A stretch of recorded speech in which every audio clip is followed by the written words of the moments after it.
Hello everyone, I am BowserJrXD. Welcome to the General Tire 200 at Daytona International Speedway.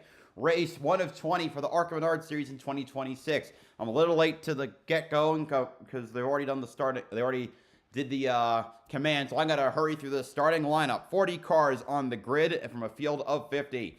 Starting 40th, driving the number 48, Gary Speed Shop Ford for Brad Smith Motorsports. 57 years old from Shelby Township, Michigan, Brad Smith. Starting 39th, driving the number 06, Mountain View EW1 Kicks Diecast Chevrolet for Wayne Peterson Racing. 64 years old from Columbus, Mississippi, Con Nicolopoulos. Starting 38th, driving the number 10, High Torque of New York, Double H Ranch Chevrolet for Fast Track Racing. 63 years old from Ballston Spa, New York, Ed Pompa. Starting 37th, driving the number 99, Maples Motorsport Chevrolet for Maples Motorsports. 62 years old from Choctaw, Oklahoma, Michael Maples. Starting 36th, driving the number 03, Club Racing Ford for Club Racing Inc. 34 years old from Morris, Illinois, Alex Clubb. Starting 35th, driving the number 12, Aikido Fast Track Toyota Racing Toyota for Fast Track Racing. 48 years old from Nagoya, Japan, Takuma Koga. Starting 34th, driving the number 97, All Construction Carter Caterpillar Chevrolet for CR7 Motorsports. 52 years old from Petersburg, West Virginia, Jason Kitzmiller. Starting 33rd, driving the number 20, Signer Fuse Toyota for Nitro Motorsports. 18 years old from Huntington Beach, California. 18 years old from Huntington Beach, California, Jake Bowman, the only rookie for the whole season. Starting 32nd, driving the number 76, Breeze Hydrogen Fuels Ford for Wayne Peterson Racing. 22 years old from Lake Oswego, Oregon, Cole Raz. Starting 31st, driving the number 70, JBL Toyota for Nitro Motorsports. 20 years old from Colts Neck, Colts Neck, from 20 years old from Colts Neck, New Jersey, Thomas Annunziata. Starting 30th, driving the number 68, Bighorn Outdoors Ford for Kimmel Racing. 37 years old from Daytona Beach, Florida, Allie Owens. Starting 29th, driving the number 93, Piedmont Outfitters, Stokes Plumbing, Ironside Factory Chevrolet for Costner Motorsports. 32 years old from Dallas, North Carolina, Caleb Costner. Starting 28th, driving the number 57, OB Builders Inc. Chevrolet for Brother-in-Law Racing. 28 years old from Alexandria, Louisiana, Hunter Deschâtel. Starting 27th, driving the number 32, the 5-1 Cattle Company Chevrolet for Weslowski Racing. 41 years old from Port Jervis, New York, Charles Weslowski. Starting 26th, driving the number 11, North Dakota State University, Brenco Chevrolet Toyota for Fast Track Racing. 22 years old from West Fargo, North Dakota, Bryce Hogberg. Starting 25th, driving the number 71, Dax Market Chevrolet for Class Motorsports. 37 years old from Buffalo, New York, Andy Jankowiak.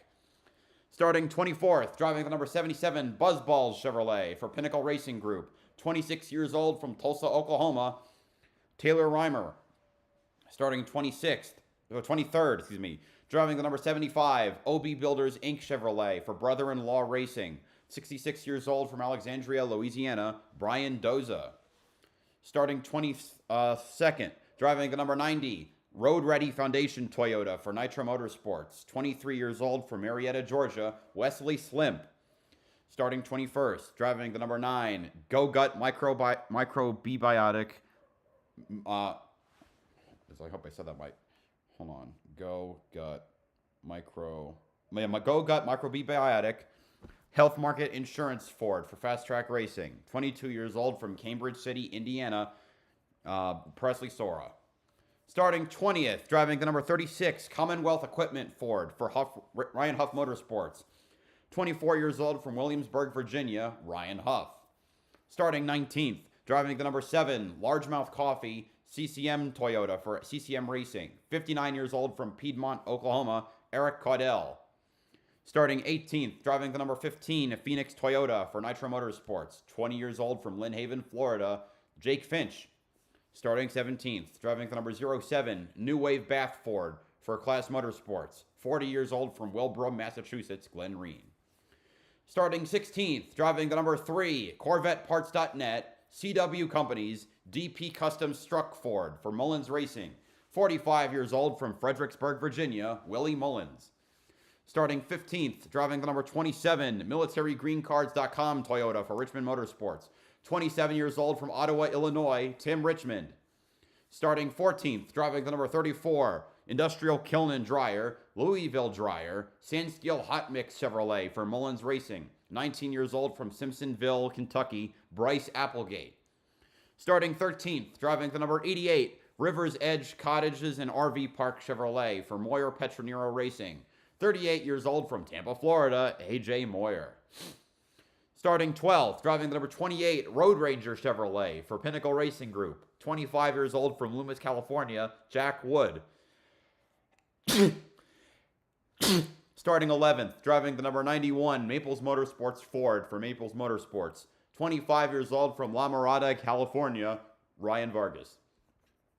Now for the top 10. Starting 10th, driving the number 41, Jan's Towing Ford for Jan's Towing Racing. 19 years old from Madera, California, Robbie Keneally. Starting 9th, driving the number 18, First Auto Group Toyota for Joe Gibbs Racing. 19 years old from Seekonk, Massachusetts, Gio Ruggiero. Starting 8th, driving the number 17, Ram Chevrolet for Cook Racing Technologies. 21 years old from Manassas, Virginia, Minnie Tyrell. Starting 7th, driving the number 89, Smart Grid Integration Chevrolet for Rise Racing with Earnhardt Shearer Racing. 38 years old from Cleveland, North Carolina, Bobby Dale Earnhardt. Starting 6th, driving the number 66, MBM Motorsports Ford for MBM Motorsports. 55 years old from Kanawake, Canada, Derek White. Starting 5th, driving the number 30, Kinetic Ford for Rhett Jones Racing. 30 years old from Bradenton, Florida, Garrett Mitchell, a.k.a. Cletus McFarland. Starting 4th, driving the number 8, Nesco STS, the Trans Group Chevrolet for Empire Racing. 41 years old from Goshen, New York, Sean Core. Starting 3rd, driving the number 24, Champion Container Ford for SPS Racing, a.k.a. Sigma Performance Services. 22 years old from DeLand, Florida, Daniel Dye. Starting on the outside pole, driving the number 55, Mobile One Toyota for Nitro Motorsports. 21 years old from Fort Mill, South Carolina, Isabella Robusto. And on the pole, driving the number 25, Cab Installers, Impact Toyota for Nitro Motorsports. With a pole time of 49.133 seconds and an average speed of 183.176 miles per hour. 31 years old from Bluffton, South Carolina, Gus Dean. That is your starting lineup for today's General Tire 200 at Daytona. Some of the DNQs. Tony Cosentino in the number 1 for Maples Motorsports. Greg Van Alst in the number 19 for Maples Motorsports. Nick White in the number 22 for Drew White Motorsports. Number 26, Ron Vandermeer Jr. in the number 26 for Vanco Racing. Shoot, who are the other ones? I'm going to wait for the thing to catch up again before I can finish going over that.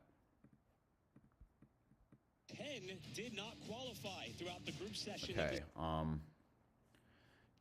Andrew Patterson in the number 40 for Andrew Patterson Racing. Number 52, Robert Martin for Martin Racing. Number 62, Steve Lewis Jr. for Steve Lewis Racing. Number 69, Nolan Wilson for Kimmel Racing. Number 86, Logan Misaraka for Club Racing Inc. And one that's not coming to mind. The General Tire on board. All right, so cars are lights are off the pace car. Starting in row number 5. And last on board, Isabella Robusto with the bounty on board, and these guys are all going to be guys and girls are going to be really fun to watch. This race every year provides so much entertainment and for so much reason. On the heels of the Great American Race, the ARCA Menards Series competitors are able to put on a show and a track and an event and a venue that is rich with history, who will add their own version, their own chapter to their not only racing career, but the ARCA career here at Daytona as well. Pace car will head to the pit lane. Gus Dean, the pole sitter, the only driver with option, elects the top side of the racetrack with his teammate Isabella Robusto down low. Glad you're all with right, us 80 laps around, rather 2.5 mile Tribal Super Speedway. The 60th ARCA begins here at Daytona. You already see a really big jump there by Gustine, being able to get down in front of his teammate, and that's what you're going to see. Now, what I'm curious is how many cars can stay with the lead pack to start, considering the massive speed. Yeah, half the field is 17 cars in the lead pack, and we haven't even gotten through the backstretch yet. 18. God damn. The group qualifying sessions really gets the field separated as far as strong cars and maybe cars that need to have the advantage of the pack. So we're going to see a lot of that jockeying for position here early. Yeah, that qualifying is totally a random draw. You're liable to get paired with other fast cars or maybe not so much fast cars, and that's why there's such a disparity on starting positions.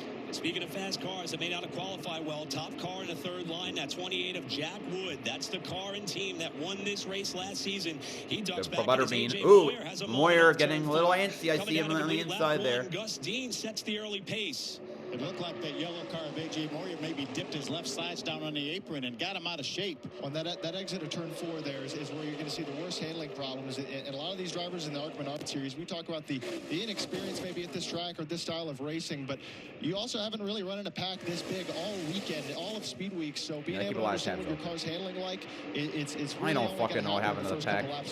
And that's where we saw Cletus get in trouble in the truck race last night. That same so we already have a car hitting the wall. Here's a look at Jason Kitzmiller, who along with Jake Bowman had to start at the back of the field after failing post-qualifying inspection. And early on in this race, Kitzmiller, being in the back of the field, found himself in a bit of a precarious situation. We'll try to check in on that as there was a slow car on the back straightaway. We'll see if he'll be able to make its way down to the pit lane. Race stays green for now with Dean, Robusto, Daniel Dye, single file across the front 7. Here's what happened to Kitzmiller. Ooh, got squeezed. Oh, did make maybe slight contact with the outside safer barrier. That'll get your heart rate going. All right. The 36 of Ryan Huff is off the track. Heads up job on the rest of the field. One down. While they were still coming up through the gears, but that separated pretty much the entire field to where we're now single file across at least the front 6. Oh, this is freaking ridiculous. Look at the separation. The right thing right now. Let's log some laps. Let's run single file here. Okay, Core. That's 7 cars in the lead pack. Without taking any chances. Well, I think. Other than the 3 wide, they're about, no kidding. About 15. But I think the mentality that Cletus had is as hard as he was on himself as far as how last night went. I think that's the mentality a lot of these drivers have to get going, just to log some laps, get some experience, understand where their car's at and where things are. And I think that really helps as a driver. Obviously, it's not side-by-side racing right now, but there's a lot of laps left in this race. We mentioned the slow car that was off the pace. That was Ryan Huff, who was able to get off the racetrack, and the race stays under green. Well, you see this pack of cars here in the distance with this outside lane. Who's in the outside? Really it's Jack Wood. Started towards the middle to the rear of the field, and they're working their way. How do you get forward, road rangers? I think they're going to eventually catch this lead pack, just because like I said, there are faster cars in there, and I think those are going to be a lot of drivers you're going to expect to run up front today. Third car in line, Daniel Dye is having a great run in this effort after running the truck race last night. For more on the 24 car, we go to Alex. Daniel Dye has a very busy weekend. We see him right now running in the 3rd position, but he's already talked to some of his teammates, shall I say, out there on the track, his friends. And the main objective that they talked pre-race was working together to get around these nitro cars. They know that they have a stacked lineup, 6 cars that already have teammates working together, so they're hoping to do that. But Austin, I know you're running 500 miles in the Great American Race tomorrow, but Daniel Dye did triple duty. He's got 750 miles if he completes all 3 races in the Truck Series, now the ARCA Menards Series. He's also going to go for the O'Reilly Auto Parts Series later today. So no pressure, but 250 more. You think you got it? Mini Tyrell getting really aggressive. Oh, Mini Tyrell's around. I'm reacting in the future. That's a lot of fun in Speed Weeks. I'm not sure there's too many people I don't care. more luckier than Daniel Dye to get all those laps here at this place. Alex mentioned all of those Nitro Motorsports cars. The handful of them that had to start towards the back of the pack already making some moves. Wesley Slimp is in 12th. Thomas Annunziata 13th. Jake Bowman 14th from the tail end of the field as we start to see the pack gain some energy and come back together. That's Mini Tyrell, the first car to the outside. And Jack Wood is going to bail out on him and Sean Core with Tyrell trying to protect. Wood up the middle. Look out. Oh, no. Tyrell goes around on the back straightaway. Doing a nice job. Lock it down. Get that car stopped. Yeah, obviously he's that been was, out, but no contact. was that really flat tires? Hopefully mitigate some of the damage there, but he's able to keep going. This should be. This is probably like I have it on my TV. I'm reacting to stuff before it happens. As you saw that pack coming, there's a lot of indecisiveness as far as who wants to block what and who's my friend, who do I want to go with, not go with, because that second pack really had a head of steam, and you see drivers already jockeying for track position. Tyrrell, who made his NASCAR Craftsman Truck Series debut by virtue of his success in the Ram program, will be running there full time, draws our first caution. He was running in a 6th spot at the time. Trouble on the backstretch. Yellow is out in the General Tire 200. We'll be back right after this.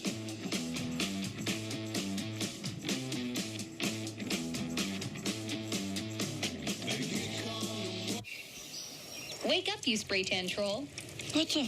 Nikki, you told me to roast you if you didn't wake up. Okay, deal the deal. I guess that whole beauty sleep thing is a myth.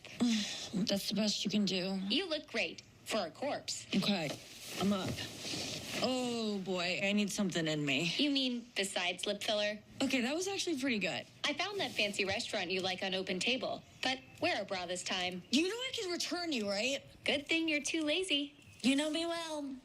All right, I'm trying to adjust my leaderboard. ARCA switched their leaderboard design, and so now I'm trying to get around it. Okay.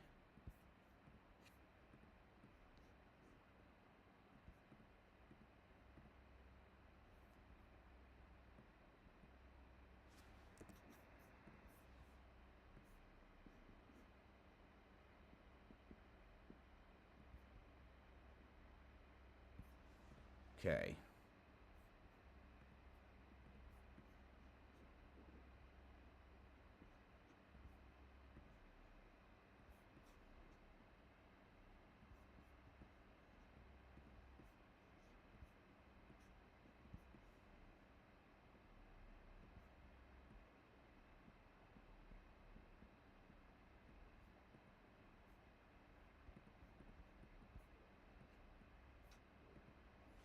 This is... Damn, I'm trying to...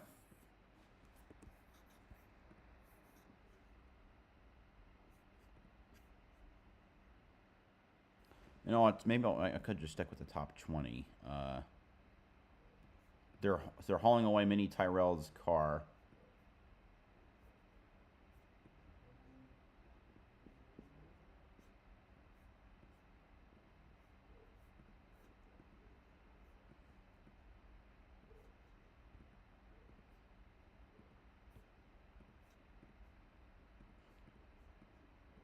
Okay, so you know what? I'll change my strategy. Maybe I'll just stick with the top.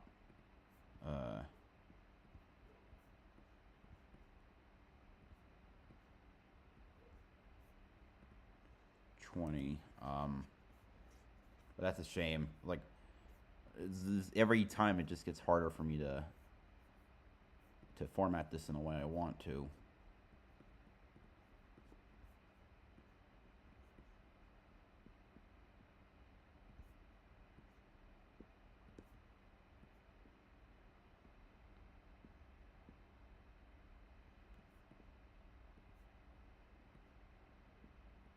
This should work for now then. Okay. There we go.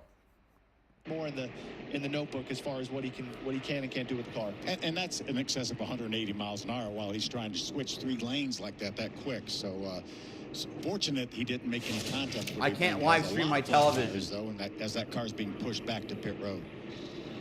So Tyrrell will get a chance to get a new tire put on that car and rejoin the race. This caution gives a chance for the field to come back together after what was a very staggered start with a couple of cars across the midfield.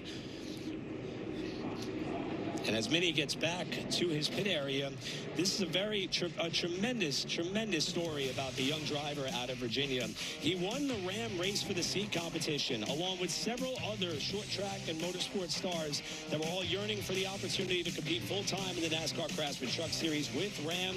Mini got that shot.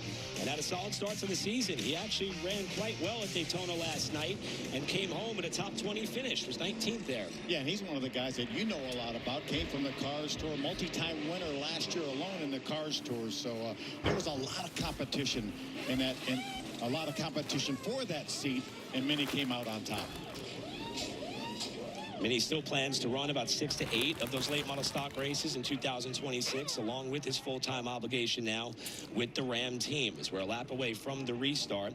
And it seems as though we may see something that we saw on the initial start between these two Nitro Motorsports teammates. Yeah, typically we call that a teammate restart, where, you know, the 25 car, which is chosen the outside once again like the initial start, decides to go early and then jump down in front of his teammate and be able to have more control of the race, but also be able to understand, you know, where the pushes are coming from, being able to trust your teammate. That's all very important. But as we saw that outside lane of other Nitro cars come up through the field, we're starting to get more and more of the fastest cars towards the front, and I don't think we're going to see much of that single file as much anymore as those guys continue to push to get track position. Yeah, and all the talk in the garage here is how do we combat that 6-car Nitro juggernaut, and like the 18 of Gio Ruggiero is also a Toyota, but they don't really necessarily subscribe to the same philosophy. But they have other teams they work with, like Jack Wood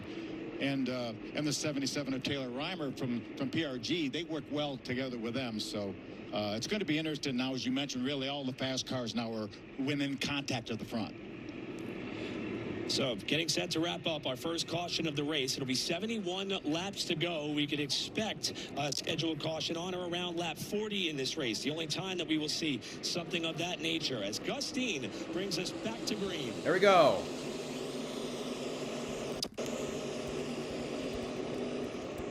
Yeah, this scene there is organized. You see Gustine's actually trying to get down. Cletus McFarland going for the lead, top of 3 wide on this restart.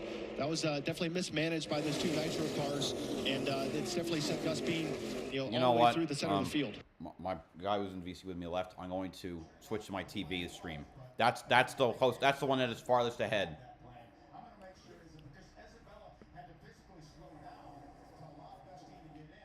Anyway, so Gustine got split in the middle, so he falls back. Isabella Robusto leading, with Daniel Dye in second, Gio Ruggiero in third. They're on the inside lane. Garrett Mitchell, aka Cletus McFarland, leads on the high lane.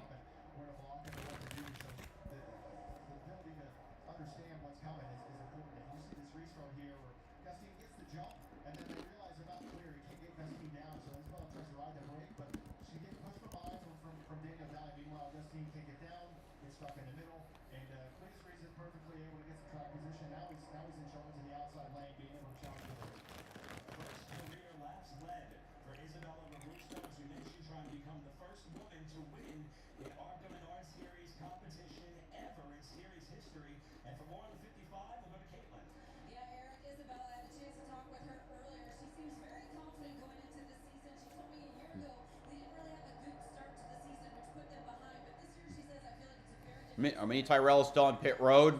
Not a great ARCA. Well, not his ARCA debut. I think he's had one start, maybe, but not a great start to necessarily a great start to his season.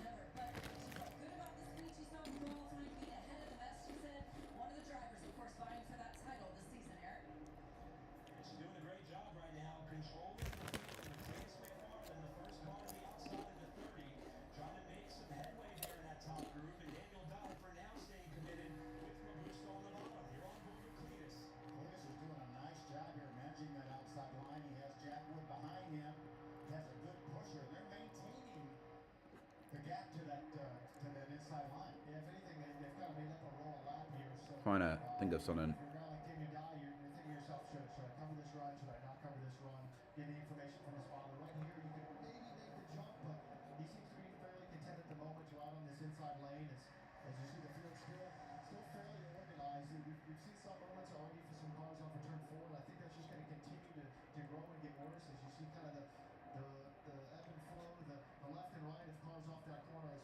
That's the best I can do to have the full leaderboard.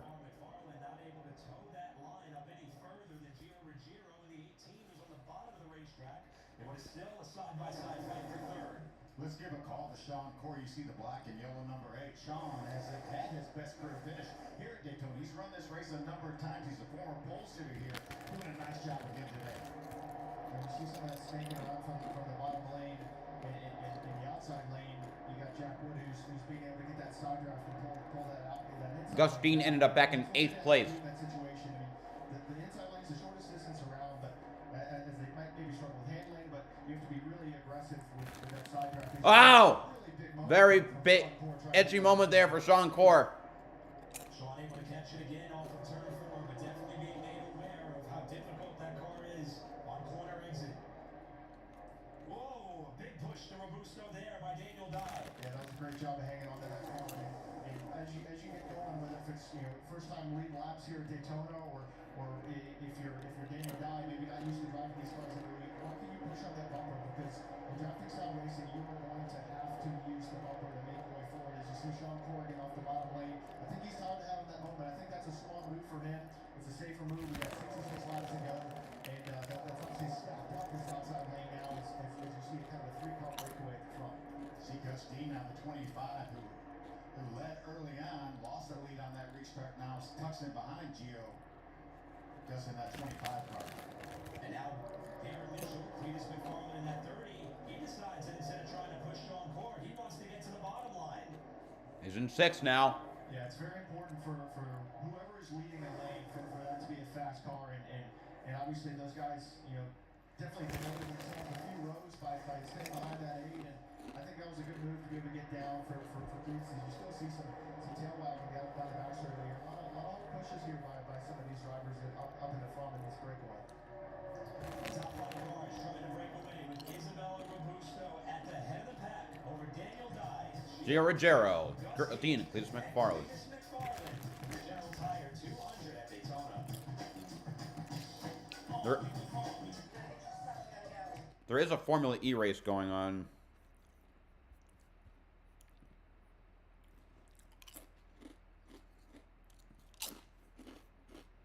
So this is the goal point. Yeah. This is the goal point that I might have that. So I'll have that on in the meantime on my end. Doing much less energy saving and flying away. Formula E has had 4 different winners in the first 4 races. We'll see if we can continue that track. Right now, so let me see who's won. I'm off the top of my head, Jake Dennis, but that was Mexico. Sao Paulo, I think, was won by... No, Sao Paulo won. Jake Dennis won Sao Paulo. Nick Cassidy won Mexico. Miami was won by Mitch Evans, and Vorline won yesterday's race. So top 5 drivers currently have not won a race so far this season. Antonio Felix da Costa, Dan Ticktum, Oliver Rowland, Sebastian Buemi, and Eduardo Mortara.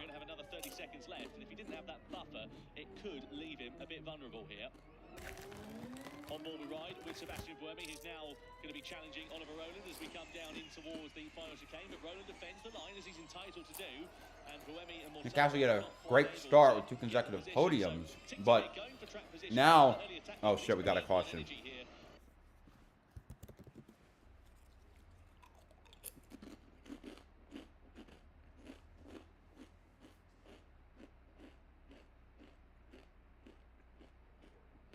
Water heaters with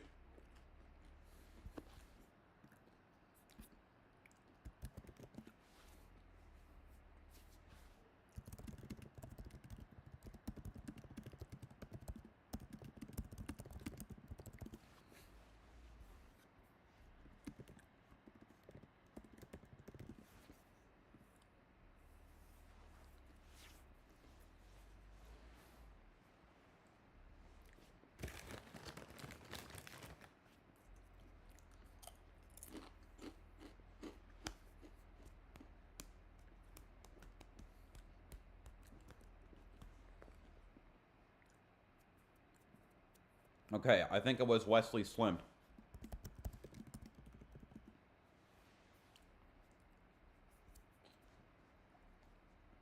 Welcome back to the General Tire 200. We are under our second caution after a problem for one of the Nitro Motorsports cars in the field on the back straightaway. That's been the trouble spot. It was Wesley Slimp in the 90. He was running 23rd at the time. we're going Did he hit? No. Brad Smith, that's his teammate Thomas Annunziata. What happened? 70 to his outside. You see the lettering is already off the tire. He knows he has a flat tire. He pulls down to the bottom. And he spins. The tire's gonna end up going flat. That's with the lettering gone, he probably rubbed up against somebody at some point. I'm just gonna check something real quick. Drivers that have never made a start here at Daytona. Let's see if we can see where that contact came from. Is it gonna be? Yeah, he just starts to see the tail wag. He knows he has an issue, but there's some pretty big bumps down there. As you see, he can get air. Wow. All right, just want to make sure that my mic was, that the audio is getting picked up, and it is. So. Already halfway down, one of the lettering you can see rubbed off. You just said general tire there, no lettering, and lucky not to come back up on the track. Don't want to get too loud though. I don't want to get noise complaints. Just deploy as well as the hood flaps too. That keeps that car down on the ground, and they did their job. Second caution of the race, second for cause, second for a single car spin on the backstretch. The driver who hails out of Marietta, Georgia, making his ARCA Menards Series debut after running in the NASCAR Craftsman Truck Series before. A little bit of action happening down on. All right.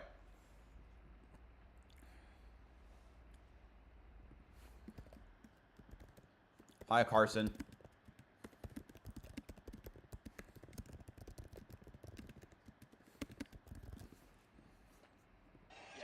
And I think this is a bit like we saw with Verline. If you've got a gap, you can then manage your pace, you can manage your energy, and you can be in control of your own race a bit more. And that's I wonder, did DaCosta run out of attack mode? If so, I mean, I think 3 minutes is completely plausible for Tictum to make up. Over a minute more than Tictum and Rowland, which is going to leave them, as you can see, because they're so close on track, it's going to leave them completely dead in the water. Yeah. Well, but Oliver Rowland has about 50 seconds more than Tictum. Oh, DaCosta just took attack mode.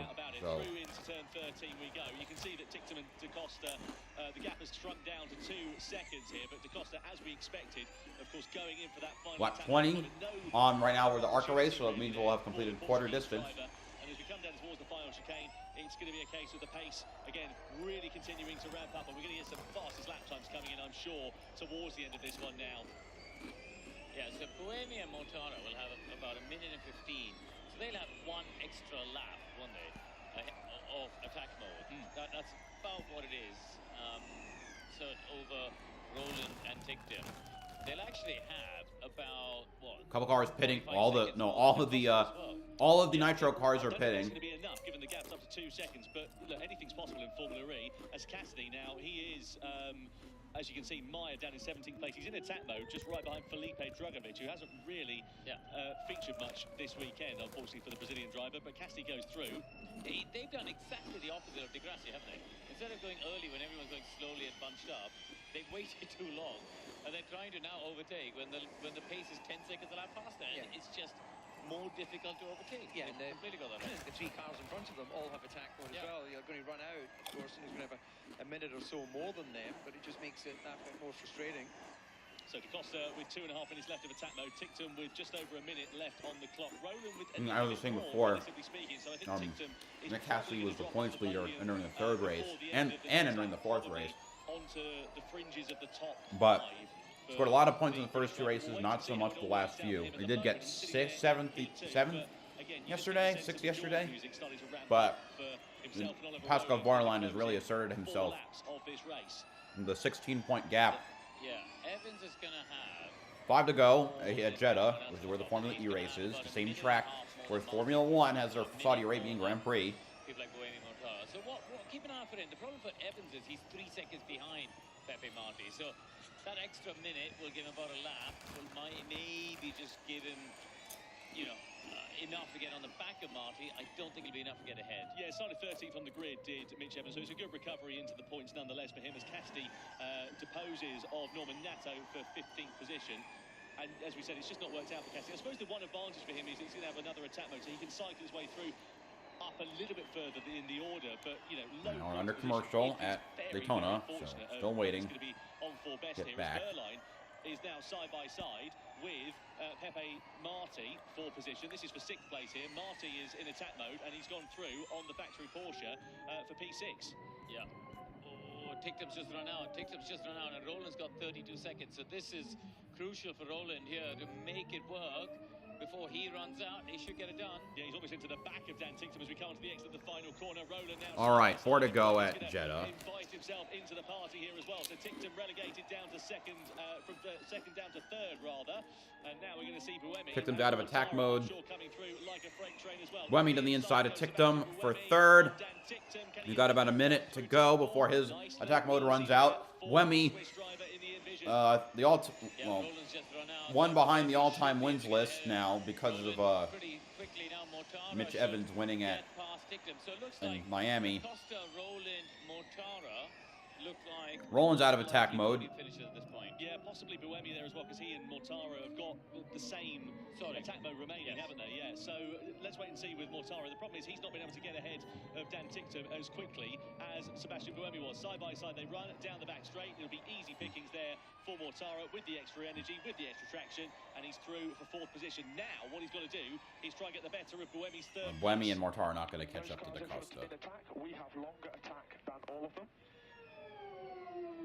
So he's now got a minute and 16 more than the 3 cars in front. This is your chance, Mitch Evans. He's got... Devin see if he can rip off a couple points off of Pascal Vorline. Yeah, I think a podium's out of reach, but a top 5 finish could be potentially... No added laps. No added laps, as you can see. No safety cars in this race. The drivers have been very well behaved out there, we must say, as Da Costa now builds that advantage up to 2.7 seconds. 5 seconds. Buemi sitting there in second, Roland in third. The gap between himself and everyone. 3 laps to go at St. Pete, but ARCA is back. I mean, 3 laps to go at Jeddah. And thanks to Mother Nature, we don't have to wait too much longer to kick off the NASCAR Cup Series season. Due to Mother Nature threatening in the later hours tomorrow, we moved up race day to 11:30 a.m. Eastern, and the Daytona 500 will go green at 1:30 p.m. Eastern on Fox. Hey, why don't we send the NASCAR Craftsman Truck Series up there to go down there to St. Petersburg to race for their Indy cars? That sounds like a great Ryan Vargas going to restart 4th. I love that race. Third. And I love that we moved up the start time. I want to get all 500 miles in tomorrow. It's going to be a fun day. It's been a long week here for everyone, and there's nothing really cooler than seeing it all happen here at Daytona. Well, they've added a lap to this caution after 13 cars came down to the pit lane. One driver who's moved up into the top 10, our Valley rookie spotlight driver. Someone who's been very impressive in just about... Oh, we're still under pace car, okay. First time, Taylor Weiner making her Super Speedway debut in ARCA. Yeah, really talented, essentially an open wheel driver. Took several years off and went to University of Oklahoma. She was a cheerleader there. Got back into racing after college and really does a nice job. Won national midget races, but getting her feet wet here in a stock car and really doing a nice job. She won in the late models back in North Carolina, which is pretty darn tough to do. Taylor driving another one of those Pinnacle Racing Group entries in the field. For more on Taylor, here's Caitlin. Yeah, Erica been scanning her radio, obviously listening in, getting some feedback from her spotter, Brandon Wilkinson, telling her just keep working on making slow movements. If something is happening around you, just react slowly like we talked about. So getting some guidance there as she's making this first start here at Daytona, guys. I think that's great advice. That's what we saw with that first caution with me doing that loop there on the back straightaway. Those fast movements, at these speeds with these cars, they just don't understand, how to have the grip. And you see Corey Hyde looking on. He'll be racing on Sunday against me and everybody else in the field, and they obviously have a pretty close relationship, and obviously this weekend a close working relationship. Yeah, Corey had a pretty good season in the NASCAR Craftsman Truck Series last year. I think the best ever. I think so. Yeah, what an amazing job he did last year. And really, it's ever since he came into the Truck Series. So Ryan is going to restart in the top 10 after, again, 13 cars, including the drivers who led the opening stanza of this race. Isabella Robusto and Gus Dean, who started on the front row. They elected to come down and put fuel in their cars in the caution that came out on lap 20. Daniel Dye is now the leader. Before we go green, we're going to have Alex. Yeah, guys, an interesting little nugget that I'm hearing across several radios and scanners as I listen in is that including the 3 leaders up front, but throughout the field, drivers are wanting to avoid working with Cletus McFarland. They say he's too dangerous and too movie and squirrely on these super speedways. So an interesting nugget that we're trying to avoid one specific driver on the racetrack. There's going to be about about 4.5 million fans of Cletus that are not going to be happy with whoever's relaying that information. That's a tough take. Alex does not mention names. She does not mention names. There is some truth to having to really represent yourself well and keep your car straight. I know Cletus wants to do that today. Cletus is going to restart on the inside of the second row as we get set to light the fuse once more. It'll be 57. All right, 57 to go. With the General Tire 200, Daniel Dye with a push for Ryan Vargas. Gets us back underway. See a great jump there by Daniel Dye, as Eric said, and he's able to jump down to the bottom. First time we've kind of seen Ryan Vargas back in the top 5. He's been kind of silent inside the top 10, but has a ton of experience across the National Series, so I know he's looking forward to this race. And you see those nitro cars already in the back getting formed up as we see this pack really ripping through turn 1 and 2, and it's going to be interesting to see how quickly those nitro cars can get back to the front of the strategy car. Yeah, I think when they get there, they're going to go to the top of the racetrack, and they're going to have a head of steam for sure. And they've already made it back inside the top 15 here. And there's 5 of them in lockstep formation. There's 6 of them. Well, I don't know where the other one is. Oh, it's Wesley Simpson, 38th. You see that side draft coming into play. 91 cars pulling back that 24 car on the bottom and set up a decent run in the tri-oval for Vargas to hopefully lead this lap. 37 cars in the lead lap. Right behind the yellow car on the outside. Here they come. If there's a lane open to the top, they're going to take it. 3 wide. It's interesting because when you get this 3 wide scenario, is one of these drivers tries to block it and is unsuccessful. Who's gonna block? Is Glenn Reen, Cole Raz? Typically in these up to speed laps, and you see really close off there with Moyer. These up to speed laps, he usually ends up hurting this outside lane. So Oh, we got coming up. That's Raz. It's gonna be tight on corner entry. As Cole Raz, the 76 car, said, hey, here they come. And I'm sure the spotter said, here come the nitro cars. Jump up in front of them to get that push. They really did park those nitro cars. We're gonna have a decision to make. And Jack Wood joining that lane. Oh, they're dive bound. Oh, Cole Raz trying to block them. They're split now. Robusto's gonna be stuck in the middle. cars, you see him now too wide and really indecisive on where to be. Meanwhile, Daniel Dye is getting that lead extended here on the bottom. 0-0 getting clear, and almost Cletus getting clear as well. That outside lane starting to break apart as it's starting to get single. Sean quarterback, and number 8 now is up in front of that third line. And Core's car has not been the most stable when being pushed as we see what happened in the tri-oval between Raz and Robusto.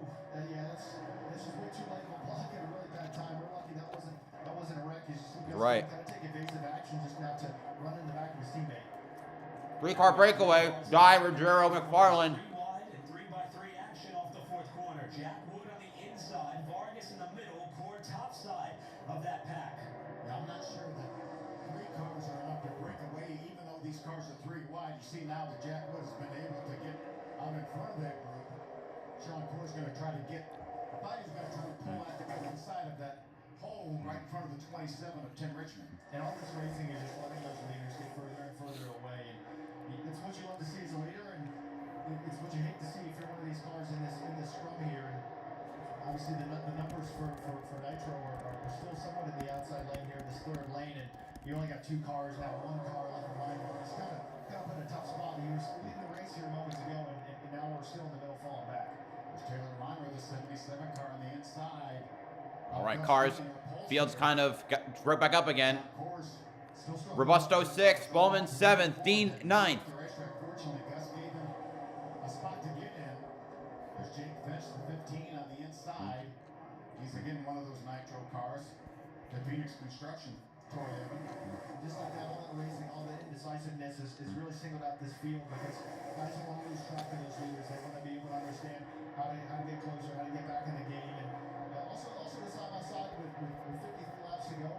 That's not safe for your car. I mean, they're 3 wide for several laps, kind of hanging on the cars, seeing the tails wagging. So I think this is a reset that they're all kind of looking for after some of those tight moments we saw. Now, just behind the second side-by-side battle between the 97 Kix Miller and the 76 of Cole Raz is the 68 car with the Ford nose. That's Allie Owens making her return to ARCA competition for the first time in 16 years. A lot's changed since then, including becoming a mother to her 2 daughters. This was an objective that she set forth to return to racing, to get back into the cockpit of a race car. He's currently 14th. Going by. Oh, Derek White is lapped. Great run so far this ARCA Menards series is that you get stories like this that you don't necessarily see in other sports, and it's fun to watch, and I'm sure she wants to just get out there and compete. That's why we come back. Daytona's so big, and it's cool to see her kind of work her way up into the field here. You know, we talk about this being a developmental series for NASCAR, but it's also a series that you play for the love of the game. Absolutely. And that's Allie Owens. Daniel Dye, still the leader in what has been a very intense General Tire 100 and season opener for the ARCA Menards Series. 50 laps to go from Daytona. More to come on Fox right after this.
We're back.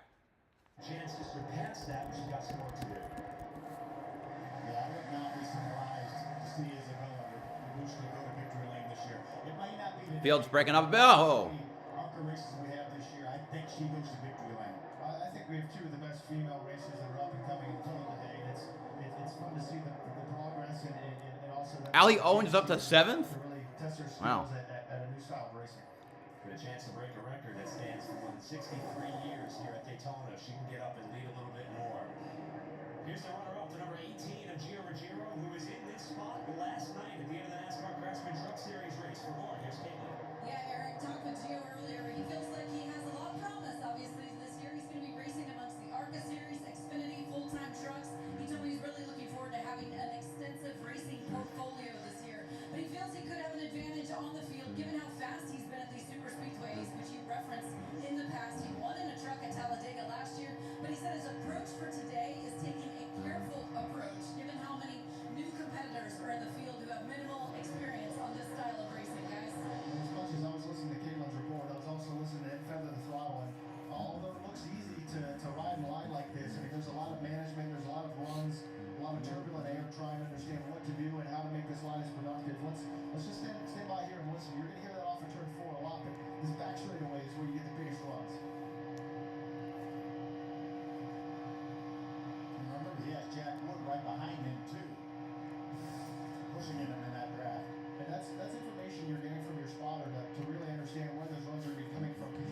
triple duty. He will also race this afternoon in the O'Reilly Series.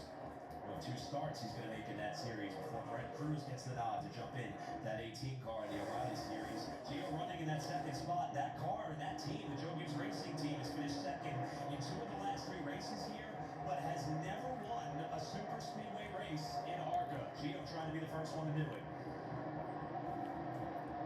He's in a great spot right now just to do that. We talk about his experience last year in the Truck Series, that big win at Talladega, and he finished second here at Daytona in the Truck Series. Well, I think we also look at this top 4. These are definitely our most experienced drivers in the field. Daniel Dye, Joe Ruggiero, Jack Wood, Gus Dean. These guys are all, I've seen it done before. As you see the first row move for position. His teammate Alliance has come in as they all go up to the outside of Cletus McFarland. These are all Nitro Motorsports cars. Nitro's catching up. Lined up on the outside. Gus Dean, Thomas Annunziata, Jake Finch, Jake Bowman. Another car going in there. The Hulk, everyone but Cletus. Jeez. And here to the driving to the bottom, Annunziata with Finch.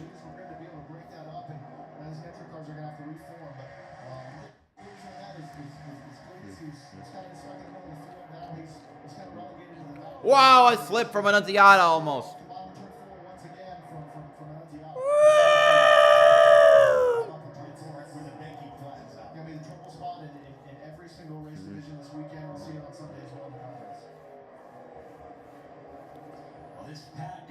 There's Bobby Dale Earnhardt.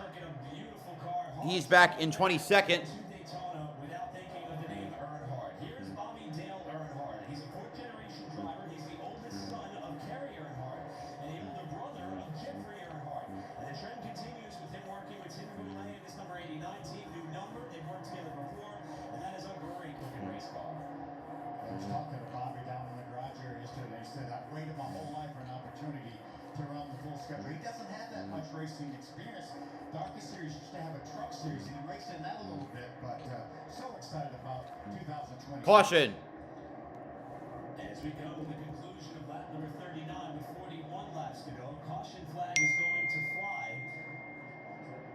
And we understand it is for a car that is stationary on the back straightaway. This caution coming very close. Costner. Expected to be the controlled caution period that the teams knew about, but Caleb Costner has rolled to a stop right about where the bus stop chicane is for the sports car course. A bit well off of the racing line, but still in harm's way. Yeah, the ARCA officials have already said this will be the race break. So every one of these And race break. have the opportunity to come down pit road and do whatever service they may want to do. Again, they will keep their positions as long as they don't have a penalty.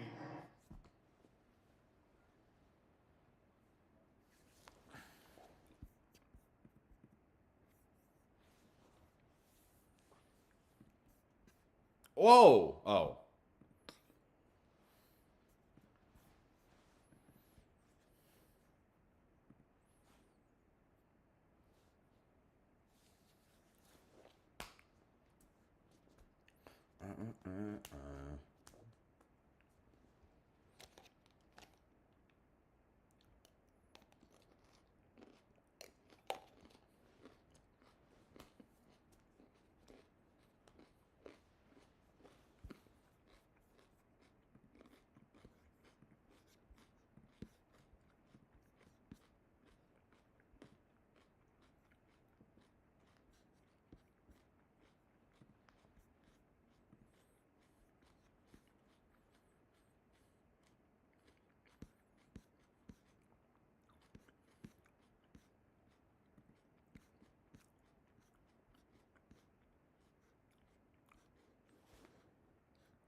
So, cars pulling in, 5 minutes to make adjustments, and then we go out and do the other half.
And then we just waiting.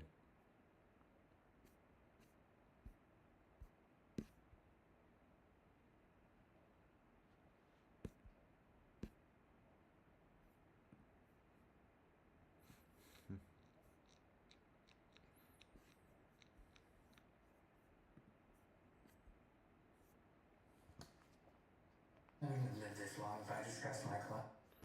All right. Anyway, this happened, so I knew what to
So we'll probably get once we get back, it'll probably be going straight to the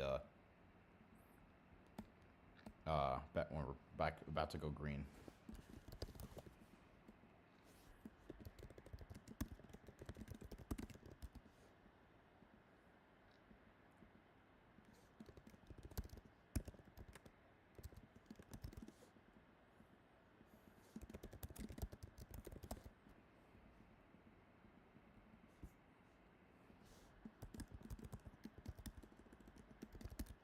Yep. Coming to the pit lane for more as to what some of the teams may have done. We'll kick things off with Caitlin. Yeah, taking a look at the 28 of Jack Wood. He says he needs a little bit of help in the pack. Now, he's obviously occupying the seat Brendan Queen had, working with Steven Dawson, the crew chief who helped guide him to 8 wins and a title. He's also working with Derek Nealon, the spotter for Kyle Busch, who, of course, is sitting on the pole for the Daytona 500. Derek telling him, when we get to the end of this race and I tell you to make a move, you need to do it immediately. Alex? Yeah, Caitlin, I'm keeping my eye on Daniel Dye, who's having such a strong run so far today. He came down pit road, and he is very content with his race car, so that he's having a lot of fun out there leading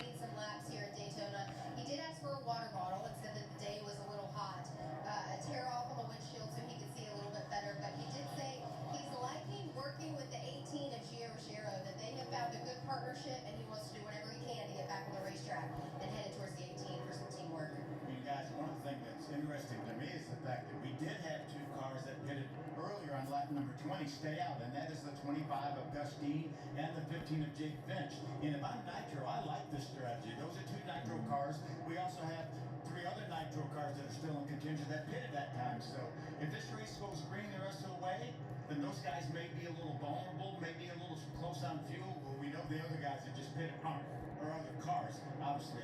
Develop being one of those drivers. And one other thing to consider, on super speedways and road courses, the overtime rules are different in the ARCA Menards series. Only one potential attempt. It's not like we have the risk of unlimited. It's just going to be one attempt at one lap. So you could be a little more aggressive with your math and your fuel numbers because there's not going to be unlimited overtime in a race like this. And those guys had an opportunity to weigh the gas cans to figure out exactly how much fuel mileage they got in that first 20 lap segment. So I think they have a pretty good idea where they are fuel mileage wise. Here's a look at Andy Jankowiak, and we've talked about him a lot in his part-time ARCA foray, and he's going to do the same thing here with the Clark's Motorsports team in 2026, but he races just about everything, including indoor TQ midgets. How about 2 weeks ago, Atlantic City, Boardwalk Hall? Wow. We're gonna find out where Andy is. Watch the green car all the way in the back of the stack up. Wow. Damn. Jankowiak, who landed on one of the newer protected barriers, said not only did it save him, but it saved the race car. They got this car back out in competition until, unfortunately, he flipped it again. No, and I said, hey, 2 and you're out. We have a 2 flip rule here. Andy, of course, someone who races 4-type modifieds, those TQ midgets, and this ARCA car, and he has been so close to cracking through to victory lane, and he's having a great run here today as well in the top 15. What's over the Robusto? Oh no! Robusto out. Another car's. Wait. There's another car that's getting pushed to the garage. Isabella told the team just a bit ago when she's over 25% on throttle, the entire race car is shaking. She thinks it's the drive shaft. She's experiencing it in every gear right now. That's what she told the team. What a horrible break. One of our championship contenders. Last thing she told me yesterday afternoon was, you know, we really struggled in the first 5 races last year. We really struggled when there were huge fields and points really matter. Obviously, same thing's going to happen to her right here. Unfortunate irony for Isabella, who was taken out just around the halfway point of this race last year after a crash on the backway, and she is slowly being pushed towards the garage area. One of the full-time competitors hoping to win the ARCA title. With 36 to go at Daytona, her dreams of at least... I think Cletus is also out. Restart upcoming with Gus Dean, the leader.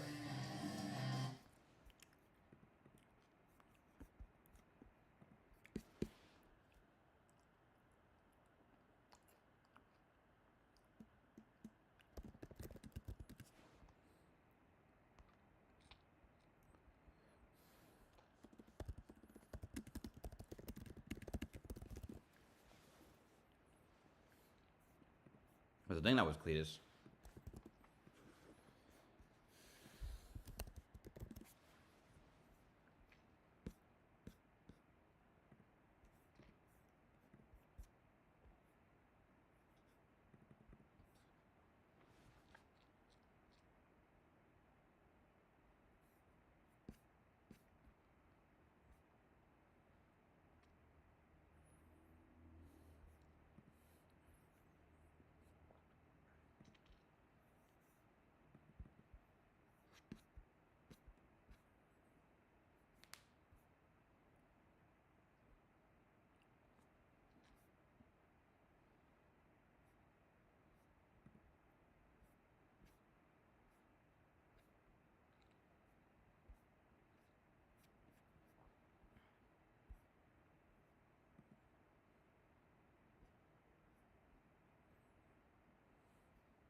competitors, but the task has just gotten more challenging for this driver. Guys, remember we talked about non-competitive pit stops. You would hold your position as long as you don't get lapped on pit road or have a penalty.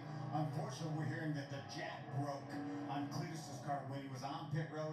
Lost a lap. Now he will have to try to hope for a free pass to get back on the lead lap to get back in contention. He's run up in the top 5 or 7 the entire race, and you can see right now in the 30th spot. Cletus is still on track, but a lap down. News for Cletus is he is not the only car 1 lap down. He's going to have to contest with AJ Moyer, along with the number 48 car, Brad Smith. The 03 of Alex Club. He will be hoping to get a quick yellow if he can put himself in that spot. I think at 35 laps, we're going to have another caution. It looks that way. I'd count on it. I'd also count on these teammates to maybe try this restart again. So Gustine, the only ARCA Daytona winner in the field today. When he won that day two years ago, he led only 2 laps en route to victory. Today, he's led 14 and counting. He's the control car on the bottom in the 25 as we get back underway. All right, second half, 34 laps to go. Green, green, green. See Gustine get a better jump here. I don't think they bothered with doing the teammate restart there again because it didn't work early in the race. But Gio Ruggiero gave a great push to Jake Finch, being able to contend for that lead and fight for the front of this race. Perhaps one of the most orderly starts or restarts we've seen all afternoon long. This is about as tight of a pack that we've had with this number of cars trailing all the way towards the midfield. There's 4 drivers in the field that have won races in the ARCA Menards series, and they're all in the top 5 right now, so the green does rise to the top. Jake Finch, Florida native at a racetrack that means so much to him and his father, getting propelled to the front by a big push from Gio. All right, Finch in the lead. He won Talladega a few years ago. Gio did a lot of the hard work to get them to the front of the field too, being able to pull that side draft, be able to get that, deliver that great push. But Jake Finch has a lot more comfort with his teammate behind him, Gustine. You see the 18 lined up on the outside, the 28 of Jack Wood behind them. Those guys do work together extremely well. That was the plan, to be able to work together. Ooh. And now they're nose to tail. Gustine going into turn 1 of the 25, drifted up off the bottom of the racetrack, almost got into the door of Gio Ruggiero. We see Jack Wood's second car, outside lane, washing wide off the exit of turn 2. Only about 6 cars worth of energy on that top lane, and it doesn't appear to be hampering their efforts as Gio pulls up closer to the lead. See that purple car of Taylor Weimer? She is joining this battle up front, right behind the 97 of Kitzmiller. Remember, Kitzmiller finished 3rd in this race last year. Slow car. Is that Robusto getting back on track? Allie Owens had to catch the car. Jankowiak pedaled to let her back in line.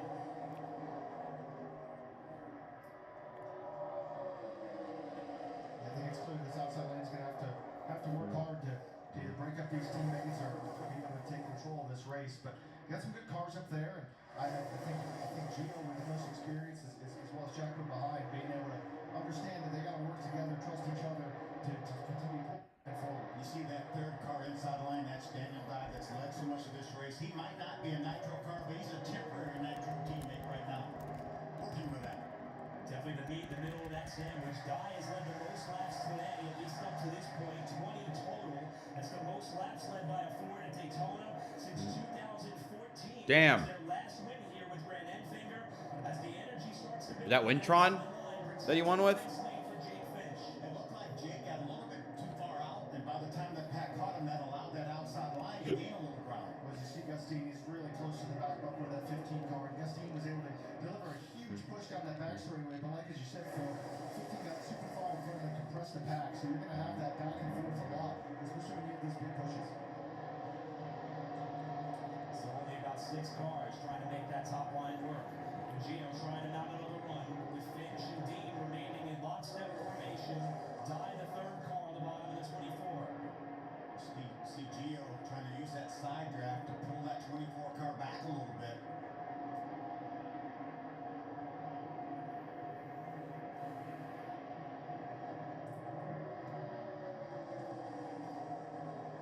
Gio opening up a little bit of separation in the tri-oval with still 30 laps to go. Let's go to Caitlin.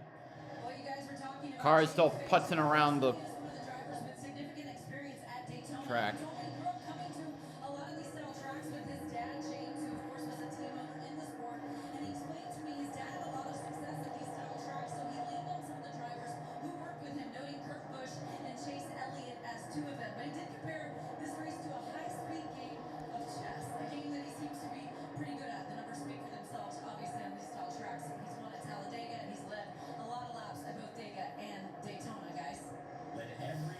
Ooh, 3 wide there. See Reimer in the middle of it. She shuffled back down to the inside. ARCA raced 5 times here at Daytona.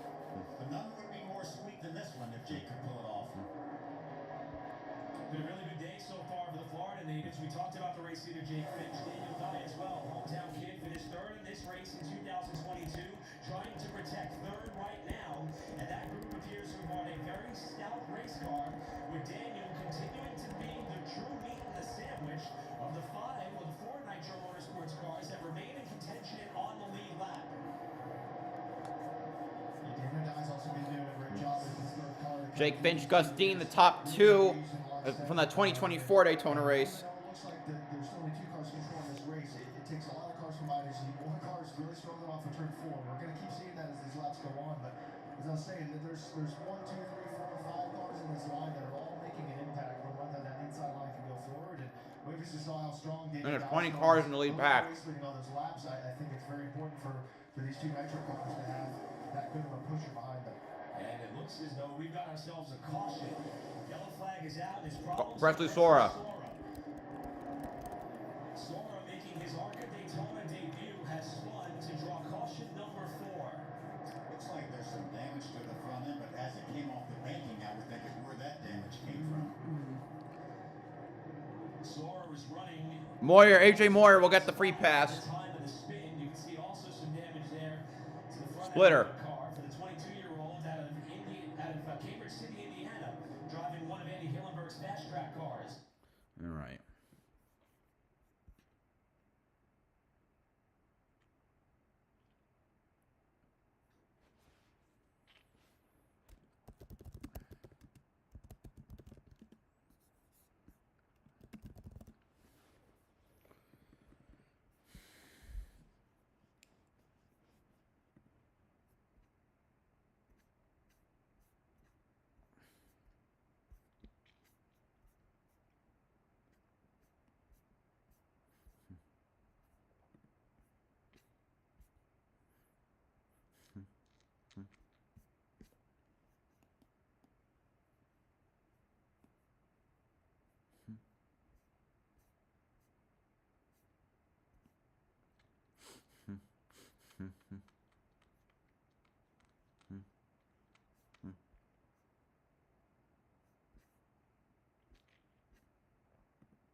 as well. For this kind of super speedway racing, what did you just immediately like this kind of racing, or just find yourself good at it? Every time I strap into a fast Ford Mustang, and I know that sounds a little cheesy, but it is very important to have a fast race car. Our guys do an incredible job, everybody at Team Penske, so and on top of that, it takes great teamwork, and I have two of the best teammates. I mean, they're champions of the sport and great guys for me to learn from as I've continued to progress in the Cup Series as a newer driver. But it is a fun challenge, this type of racing. Talking about drafting, we're not necessarily at the limit of the cars. At some point, you're more at the limit of your competition and what's happening in the pack, and it really tests the communication of the team. Now, in terms of how you earn respect in super speedway racing, your name comes up all the time as someone who people want to work with, and for good reason. The results show it. How long does it take to garner that respect from competitors? Multiple races, multiple laps, or is it something that you just have to try to master as you become a perfectionist of the art of super speedway racing? It takes a long time to earn it. Doesn't take much time to lose it. That's a great point. It's a constant maintenance. And we've heard some of that in this race today. We've heard some drivers say, I want to work with car number X. I don't want to work with car number Y. And I think that may Wait, are we under red? talking points in how this particular No, we're not. race ends. Who's going to be your best helper? Who's going to be your best pusher? When it all matters most. So 25 laps to go. We're getting set to restart this race. The restart will come with 24 to go. And Nitro Motorsports, despite losing 2 bullets in the chamber, after Isabella Robusto, front row starter, had a mechanical issue that sent her to the garage area. And Wesley Slip has also gone to the garage after he had a solo spin earlier in the race. They still have a lot of cars up towards the front of the field. In fact, 4 in the top 10 and 2 on the front row for this restart, with Jake Finch, the control car, Gus Dean second. So we're going to try the teammate restart again. We said not to do it last time. Leader lost the lead. Yes, it's 8 teammates, just situation reversed. Roles reversed right now.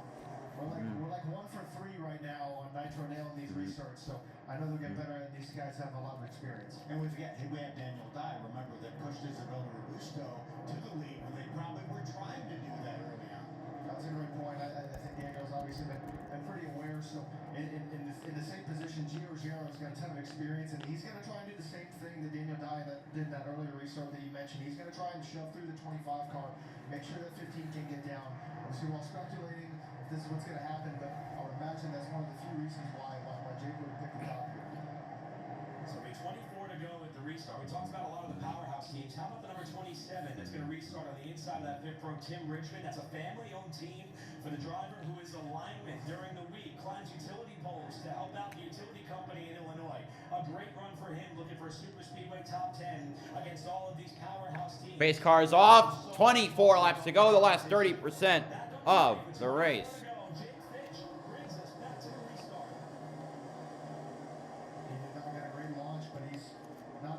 To prevent Finch from getting down in front of his teammate. He's got a great number 70 of Annunziato behind him, though. Strong outside line right now as well. And as you try to establish some lanes, you really roll, especially on this back straightaway here where it's nice and flat. As you just push to get somewhere, trying to establish some momentum. And the teammates lined up there. Obviously, one of their teammates is pushing that 24 car, but I'm sure Annunziato wants to get close to the front of the field as well. Right now, Daniel Dye has fallen back into the clutches. Jack Wood in that Pinnacle Racing Group number 28. Kitz Miller in the 97. He too had to start in the back, along with the eventual or initial pole sitter Jake Bowman. He's up to the top 5 in that 97 car. You talked about Tim Richmond, that white and black car back there. Now he's 6th in line on the inside. Finch still leading. Jake Gustine behind him. Ruggiero in 3rd. His best effort came in 2024, where he started 2nd here and finished 5th. That's his career best finish. Trying to match or better that today as he is the 6th car on the bottom. Yeah, he's been in contention here several times. He ran out of gas one time. He got shuffled out of the front row on a restart one time. Does a good job here. I think any of these drivers that are in the top 10 have a chance to win this race right now with 23 laps to go. I mean, we've seen how fast this field has changed from single file to double file, 3 wide. I mean, it can happen lap to lap and be different. As you see the outside lane still trying to get these side drafts, still trying to pull themselves forward. And just barely struggled to break past this first 3 car breakaway. And as the laps start to wind down, the pushes are going to get a little bit more aggressive. The side draft is going to get more aggressive, and these drivers are going to find themselves in precarious spots that they haven't put themselves in, maybe ever in their racing life. You see Daniel Dye really get close to the inside car there with Jack Wood, and that's going to help pull that car back off. And you see that gap in between Jack Wood and the 18 car now. That was made because the 24 grabbed onto that quarter panel, pulled him back, and that's what they're going to need to slowly inch forward and take some energy out of that inside lane.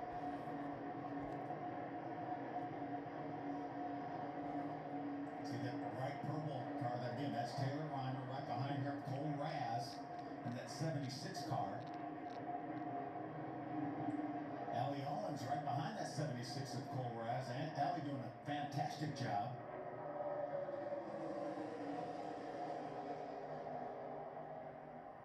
It took Dye and Annunziata a little bit there to figure out the timing of trying to get locked together as they almost touched off turn 4. Now they appear to have a little bit more momentum rolling to try to claw back up towards the Nitro Motorsports tandem that parades the field. Well, if you're in Daniel Dye's position or Thomas Annunziata, you want these small victories. We got one row last lap. Okay, let's figure out how to get the next row. You kind of use the same checkpoints. Okay, in the back straightaway. I'm now side by side with the 18. How do we get to the next car? It may be 4 or 5 feet. May not be a full car length. It may just be 4 or 5 feet a lap. Oh! Turn 4 exits going to Edgy there with Bowman We've been teasing it all day. These guys and Annunziata. with that handling issue. 20 to go. That really hurt the momentum for that outside lane as they're trying to get back into this. Yeah, that was a 97 of Kitzmiller that had his hands full coming off turn 4. So far today, as we've had 4 yellows, 3 for cause, those 3 have all been single car incidents. Last year, we made it 3 laps before the big one struck. Now we're 20 laps away from the end of this one, and you can see the pushing starting to get more aggressive. We've seen these pushes from Pullman are really getting his teammate Annunziata out of shape enough to where the push actually isn't pushing the car forward. It's actually pushing it left and right. And that's not going to make progress, but it's also going to heat up the tires on the 70 car, but also make him really uncomfortable. So they're going to have to sort that out, and that's going to be what's going to make or break this outside lane continue to move forward. And that's a good shot when you're looking at these cars straight on. These cars aren't exactly square with the world. They're actually tilted a little bit to the inside. We call it skew, actually reverse skew. It gets that spoiler out of the air, makes these cars go faster. But they're not, the bumpers aren't square. Yeah, you almost want to line up to the left side or the right side. As you see Taylor Reimer, she's tired of watching those cars dance around in front of her. I think that's a smart move to be able to get down, obviously, further back in the middle of the pack. But I think that's going to be nerve-wracking. We still have 20 laps to go, and that looks like a good move for her. But it also goes to this outside lane. That 18 car is back clear again. Almost in the 4th car clear now on the bottom of the 28 car. Yeah, that outside line just uses another good pusher, another good car out there.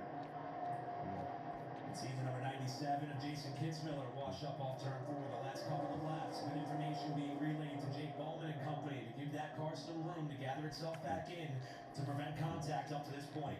And it won't be a matter of time. If he moves up too far, then Taylor Reimer will plug that hole right quick like, and then put him up in the middle. We see Daniel Dye finally got down. He was tired of, he was working for 10 laps to try and get that outside lane going, and lost faith with it, got clear. Probably didn't even trust the teammates behind him. I think that's a good move, and he can at least re-rack, understand where the momentum's at, and try again.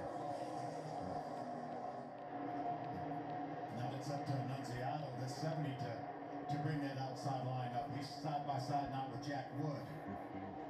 And that top, Tim Richmond with a great save behind Taylor Reimer. That top line, just by losing Taylor in the 77 and the number 24 Daniel Dye, it cost them enough inertia and momentum that they're in danger of falling out of the top 5 in terms of contention right now, trying to build it back up. And these are the things where, although the outside lane has been in play all race, you start to get the mob mentality, as I like to call it. People, everybody's bailing back to the bottom, everybody's bailing back to the bottom, and then all of a sudden, nobody wants to be in the outside lane anymore, and that's why those lanes die. Not because it's necessarily there or not there, but it's the competitors' decisions that really change where the momentum is in these lanes. And watch this lap car. They're going to have to negotiate their way around the lap car. Coming up on Brad Smith. They're going to catch Brad Smith coming to the The pole to the inside. The Nitro cars in the middle of the top 10 can't stop hitting each other. Enough to really back out lift and avoid incident. They're able to work their way around this lap car, but once again, those things happen. It really breaks up the field, and I think Daniel Dye's happy with his decision here to get to the bottom. Despite the contact, Annunziata was able to survive, and he tails. Kitzmiller to start the back from having a DQ'd time. He's up to 8th.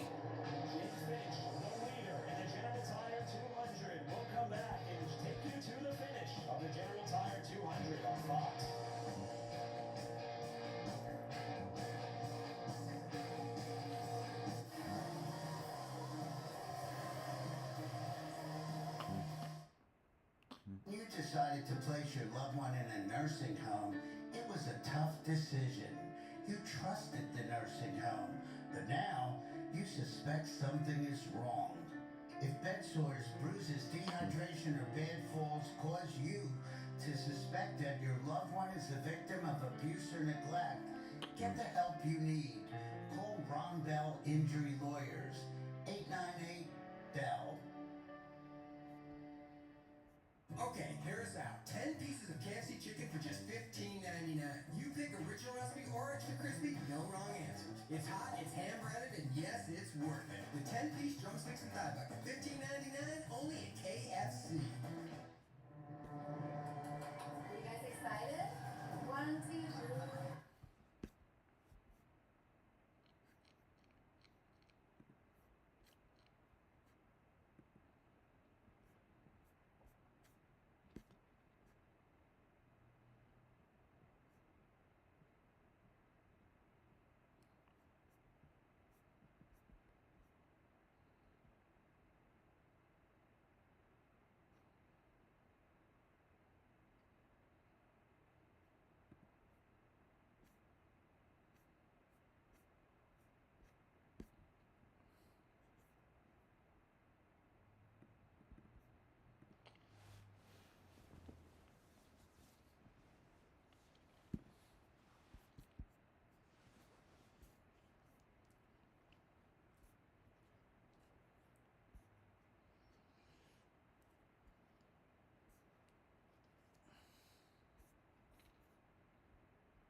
All right.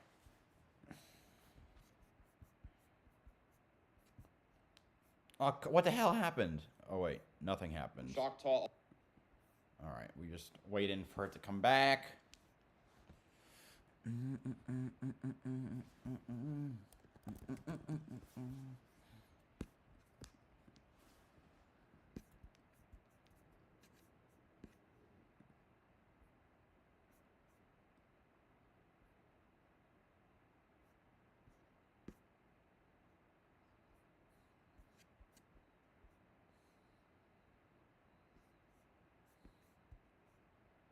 Oh, Allie Owens. The feel-good story that was the return of Allie Owens is going to end after a mechanical problem resulted to a crash on the approach to turn number 1, wiping out her hopes of a solid result, as well as the Kimmel Racing organization. Here's what happened. Yeah, watch the smoke here just past the start-finish line. This looks like the engine is going to... Oh, flat, yeah. She's running up in the top 10, doing such a fantastic job. Get out of the way. It's out of the way, but there's certainly oil.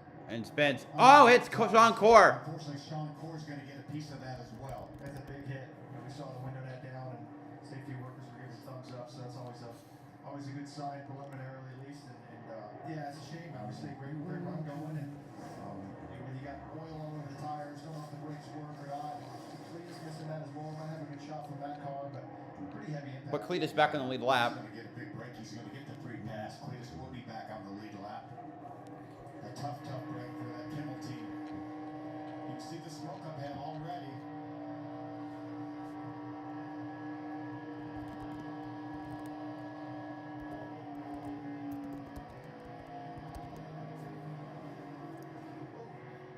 Yeah, I mean, in that position, you're just hoping the information you're getting is right, and you pick the right lane, drive through the smoke. So, as you mentioned, getting the free pass there with only a couple laps to go is going to be huge for Cletus there, and obviously some unfortunate damage for the rest of the fitness. Yeah, he was awfully close to that. Had he not have backed off, when we heard him backing off from his onboard camera, he would have been right in the middle of that. So nice job by Cletus, and in a spotter as well.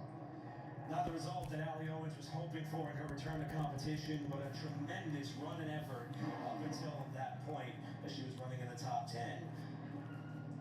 The Kinetic on board with Cletus McFarland as he is slated to get the free pass on this caution. So he will get back on the lead lap with a restart that will likely come with less than 10 laps to go as the red flag is being displayed. Red, okay. As they tow the number 68 car off, you have to wonder just about how much fluid was laid down on the approach to turn 1 after something came undone on that car before it went around once it hit the banking.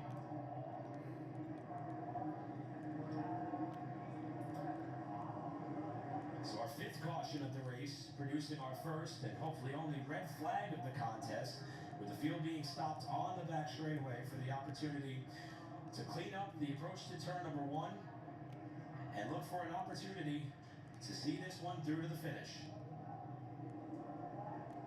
Let's see if we can check in with our buddy Cletus. Hey Cletus, Bill Parsons in the box booth. You got a copy? You're damn right I got a copy. Hey man, you zigged at the right time to miss that. Great job missing that accident. We heard you from your onboard. You back off the throttle, gave you enough room to get by that thing.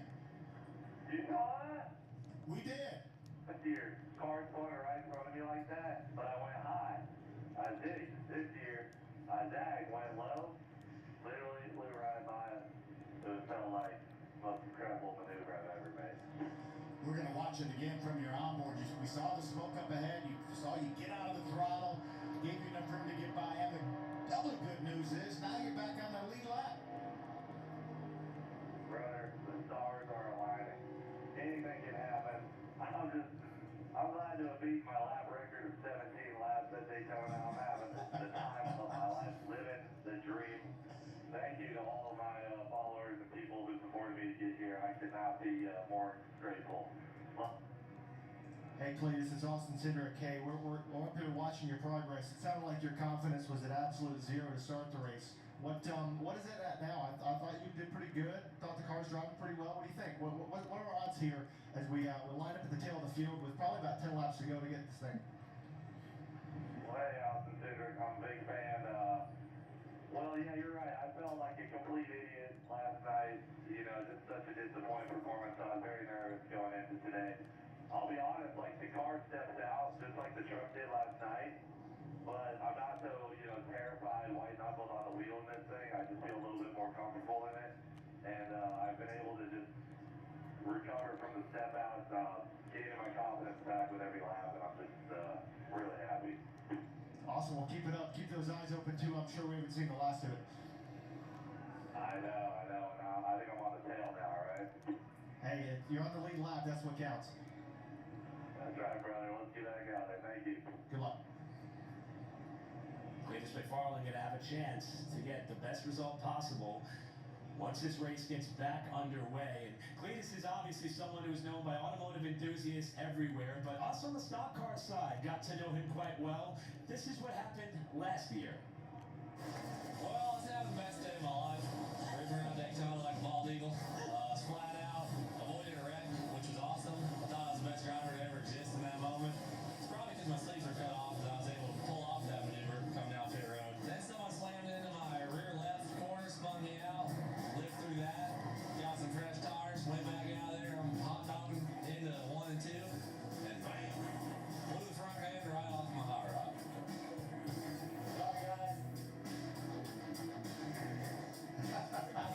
The funny thing about everything that he just said, all the crazy things he said, when he said rear left, this is not his first time doing it. This is his first time doing it. Just, it's left rear, not rear left.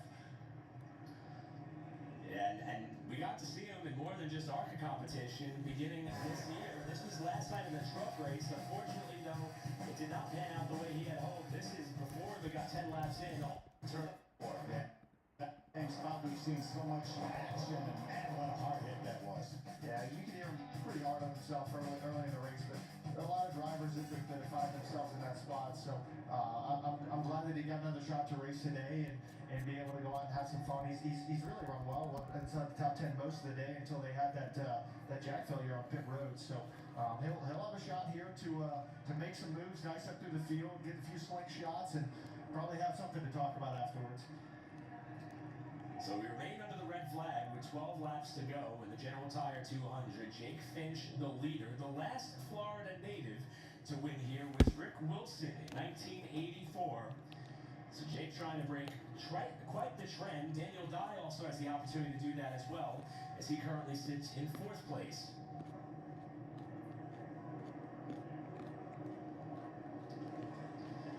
So let's flash back to when these two drivers were in position to win this race. That's Jake Finch on the outside, Gus Dean on the inside. When we talked about the teammate restarts, well, that one didn't work. There was some miscommunication on what was going to go on there. Gus Dean did not let the leader, Jake Finch, back in line. Jake ended up getting wrecked getting in turn 3 in the last lap, and Gus Dean went on to the victory. But it's, you're talking about the advantages of having teammates, but there's also a lot of hurt feelings and potential for hurt feelings when you trust those around you and things that happen. Obviously, Gus wasn't necessarily the reason why Jake got wrecked there at the end, but definitely played a big role in how that race finished. And I bet you these guys are sitting here under red flag thinking about that. And that was the only 2 laps that Gus Dean led that night en route to victory. Well, Daniel Dye has had a phenomenal afternoon here at Daytona and is still in contention for victory. For more, we'll go down to Alex. I am down here with Daniel Dye's crew chief, Blake Greatbridge, who Daniel is running a phenomenal race today. We've seen him lead a ton of laps. He's sitting currently in 4th.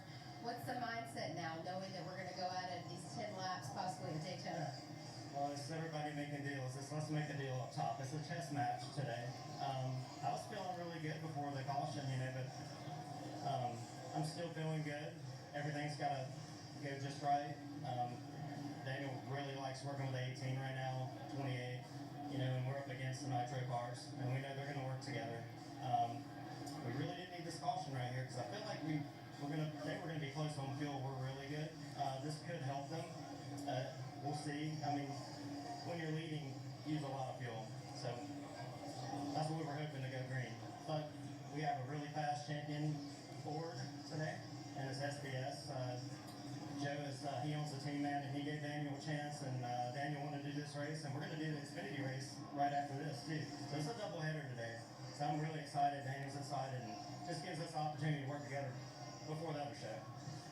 I know you've had a long history of working with Daniel, and he's been hearing you in his ear for a very long time. How do you keep him calm, knowing that we're going to have a late race restart here at Daytona? I always know with Daniel, when he's in a good mood, he's singing on the radio, and he's having a good time, I don't have to keep him as calm today. But he's been really good, and Frank Denny's up there with his spotter, normal spotter. He's doing a heck of a job making deals for us and keeping him calm. So I'm sure by the end of the day, at some point, I'm going to have to keep him calm, whether it's this race or the next one. Thanks for the time. This is Blake Bainbridge. Daniel Dye sits in 4th. We had Daniel in the truck series for a couple of years, and it seemed like all of a sudden it was like flipping a switch. All of a sudden he got it. He was more competitive, kept piling up the good finishes, went on to the Xfinity series, had a pretty decent year last year. Back to the truck series, look for good things out of Daniel this year. He's kept himself quite busy. Last year ran some non-wing events at Millbridge, and he won a Bowman Gray Stadium Saturday night feature in a sportsman car midsummer last year, just to keep himself fresh for opportunities to win like this.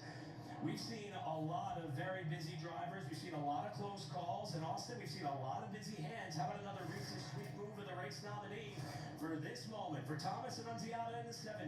Yeah, you look inside the cockpit of that 70 car, watch those white gloves in the steering wheel, bunch of wheel in the car, counter steer, and you're going to get a shove from your teammate now. Well, at least we're back to yellow, I think. It's the day in the life of being a driver here at Daytona. Oh. You're always hanging on. Which I have no idea. And we're watching that slow motion, but again, they're excessive 180 miles an hour while that's going on. So again, Yellow. There we go. Monday, 3 p.m. Eastern, to see who gets the first Reese's Sweet Move of 2026 as the yellow flag is displayed, ending our red flag period, sizing up what is likely going to be a less than 10-lap shootout to decide the General Tire 200.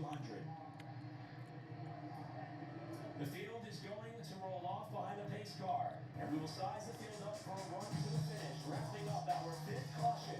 After a mechanical issue with Allie Owens hard into the wall, we'll be back to wrap up the General Tire 200 right after this.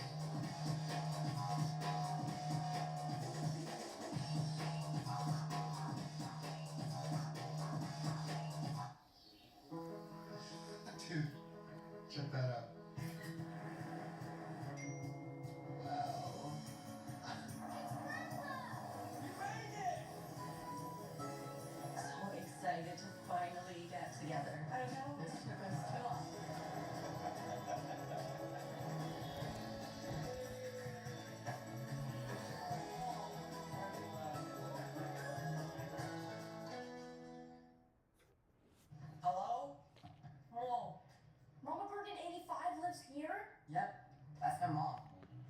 one of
To hang out with us. 11 to go. About to see quite the finish to this race. The Nitro Motorsports organization is something we've been talking about a lot, and for good reason. A lot of structure and pace from the whole team. When they were here for the test in January, they worked together. When they were here for the lone practice session Thursday, they worked together.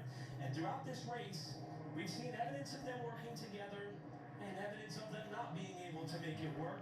With the trophy on the line, I don't think anyone knows exactly what we're about to see specifically between these two, because we've seen this before. And remember, you mentioned that the leader in the ARCA series is the only one that has the option. So regardless of whether Jake takes the inside or outside, they're going to have Gio Ruggiero and Daniel Dye right behind them. Neither one of those guys wants to allow either one of the lanes to get the advantage of them. So it's going to be interesting. The restart of this race could be dictated by the second row.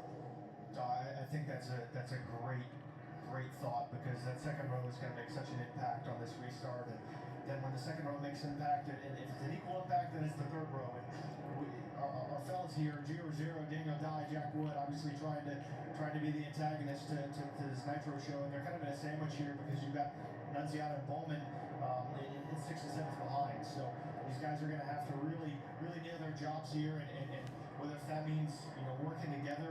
And we talked about how these guys have kind of liked to work together so far today, and sometimes when you have no numbers, you find the other people that don't have friends either. So it'll be interesting to see how this all plays out. And once again, interesting to see if these Nitro Motorsports cars, it's time to do the teammate restart and what the two trailing cars behind can do to combat that, as we talked about earlier. This race kicking off a 20-race stretch for the ARCA Menards Series in their 2026 season.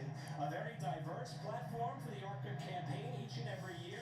Here are the next 3 races we've got. We're going to head to the west, to the desert, on Thursday night, March 5th, after a thrilling finish there last year to Phoenix Raceway. Then we go to the Kansas Speedway, April 18th, the mile-and-a-half track, where Brendan Queen spent both races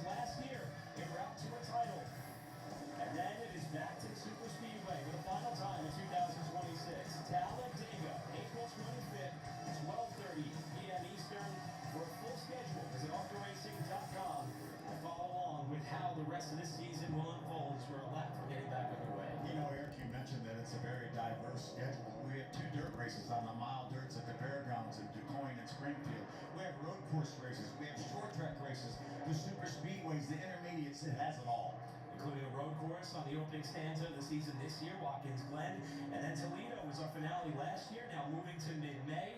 And of course, all of our races will be seen across the Fox family of networks in 2026.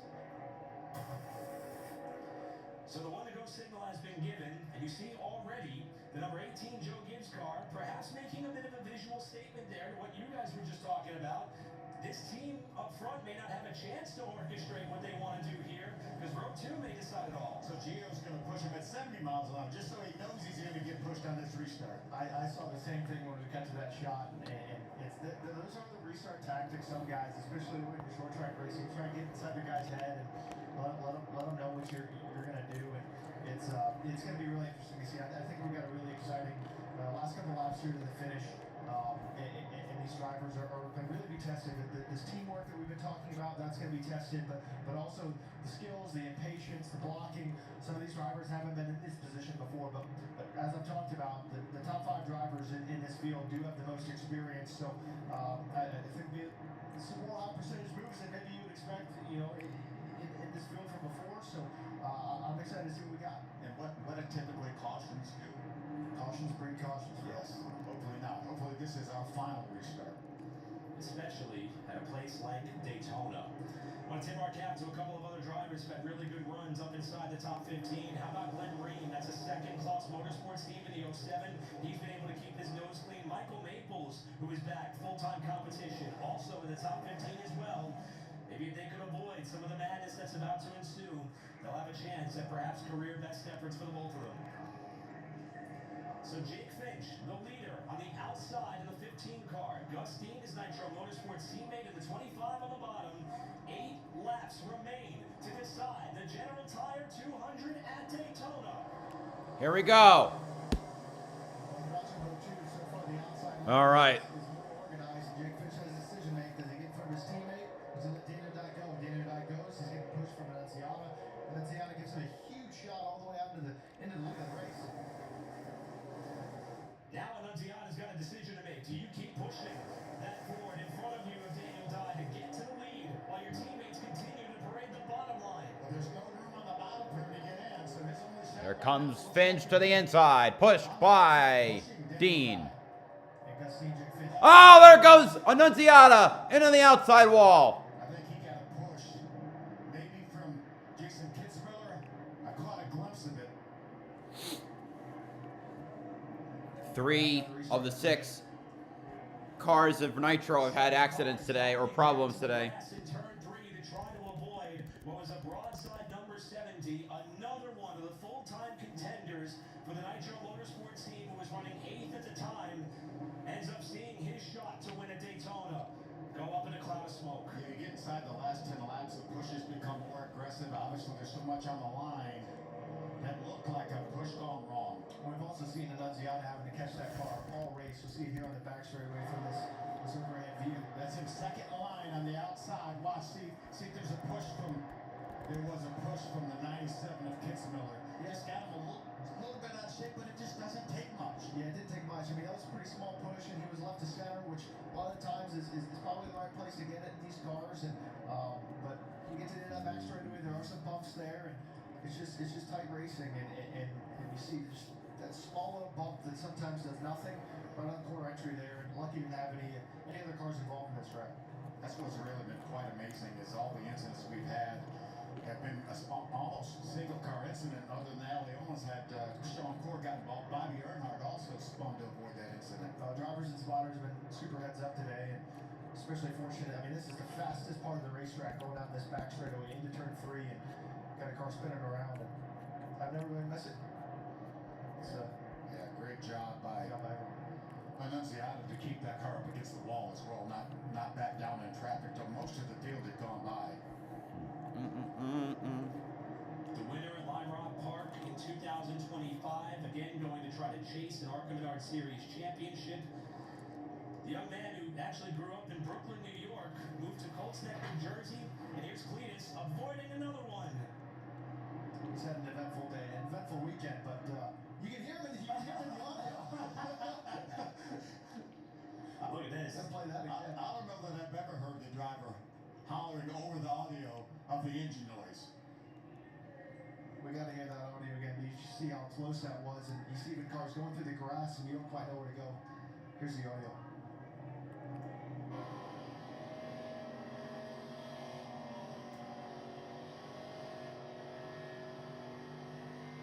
So we're turning another right here. So we're on the full length of this restart. Remember, he started at the tail of the field, so he's trying to dice his way up through, get in position. But you see the leaders all the way up there. They're going to start wrecking here, and you listen to him get excited about it. Following Bobby Earnhardt.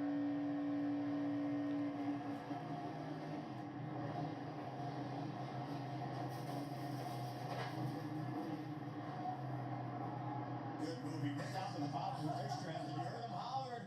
I didn't hear him hollering. And on the other side of the spectrum, the Nitro Motorsports team, after seeing Annunziata's chance. Well, that was Jake Finch's crew chief there. He knew that Jake Finch had the lead on the restart, had a teammate behind him. That's what his frustration was. And they'll have to try to do it again.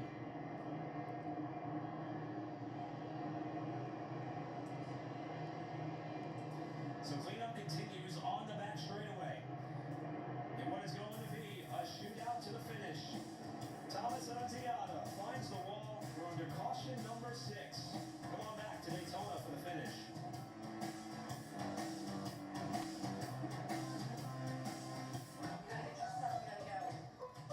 I thought it was just a fatty liver, but it's actually MASH. It's serious. It's scarring my liver, and it requires more than losing weight. Resdifra is made for MASH, with moderate to advanced liver scarring without cirrhosis, along with diet and exercise. It has accelerated FDA approval. Studies are ongoing to confirm benefit. Only Resdifra works directly in the liver. It helps reduce MASH and liver scarring. Before taking, tell your doctor about liver or gallbladder problems, or if you're pregnant, breastfeeding, or plan to be. Serious side effects include liver injury, gallstones, gallbladder, pancreas inflammation. Stop taking and call your doctor about tiredness, nausea, vomiting, fever, rash, yellowing of your skin or eyes, stomach pain. Tell your doctor if taking gemfibrozil, cyclosporin, clopidogrel, or statins. Side effects include diarrhea, itching, dizziness, constipation. Resdifra made a difference for me. Ask your liver specialist for Resdifra. Thank you for a great season, football fans.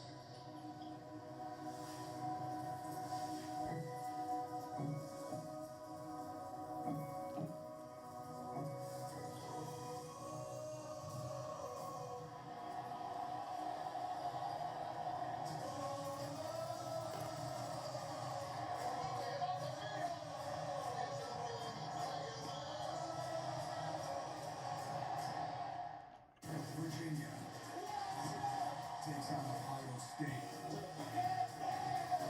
Tonight at 8 Eastern on Fox Primetime Hoops. Last season, IndyCar champ Alex Palou rewrote the history books. So what's next?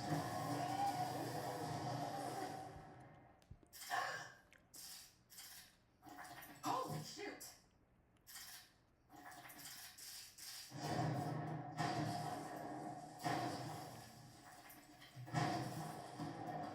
Hotshot, ant, roach, and spider killer kills with one shot and keeps killing for up to 3 months. At a fraction of the price versus the leading brands. Hotshot. Save the day. Whew. 5 to go. Wrapping up the General Tire 200, the season opening round for the ARCA Menards series in 2026. Closing out our 6th yellow of the race after Thomas Annunziata got turned into the outside wall on the back straightaway, reducing the number of laps we are going to have to settle this one with Jake Finch out in front. Let's go down to Alex. Well, I found a driver who is going to gear up tomorrow for the Daytona 500, but he has a little bit of a different role down here, supporting his better half, Taylor Reimer, who started 24th. She's now sitting in the 10th position. What are you seeing from her in that 77 machine? Yeah, she's done a fantastic job. You know, I think we're both, a little bit nervous coming down here for her first race, but, she takes this so seriously. She does such a fantastic job with her preparation. She wants to do this for a living, and she's doing all the right things to make that happen. So I'm just happy for her that she's, in the top 10,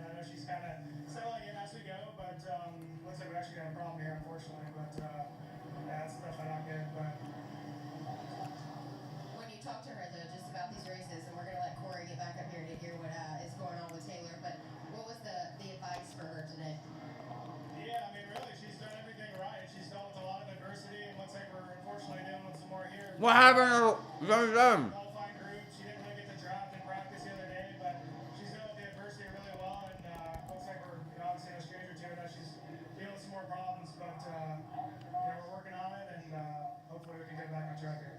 Thanks, Corey. We'll find out what's going on with the 77 down here on pit road. Talking about live sports, while we're talking to Corey Arms, going to start 29th in the Daytona 500 tomorrow. Taylor Reimer's car appears to not being able to get up and under power, and that may prolong this caution one more lap as they still try to get that car back to the pit area. I just hope they get it refired. That would just be just a horrible break for her to have this situation, this car not able to refire and stay running. Had a chance to talk to Taylor yesterday, who has a bit of a trend of doing very well when she does things for the first time. Her first ARCA short track start, celebrated a top 10 effort. Her first start on an intermediate, celebrated a top 10 effort. And as Corey was telling us, was in the top 10 here and hoping for more opportunities in what's going to be a part-time campaign with this Pinnacle Racing Group team in 2026. But as always, hoping to gather some more partners to see if that slate of events can expand this year. For more on what's going on with Taylor, we'll go back to Alex.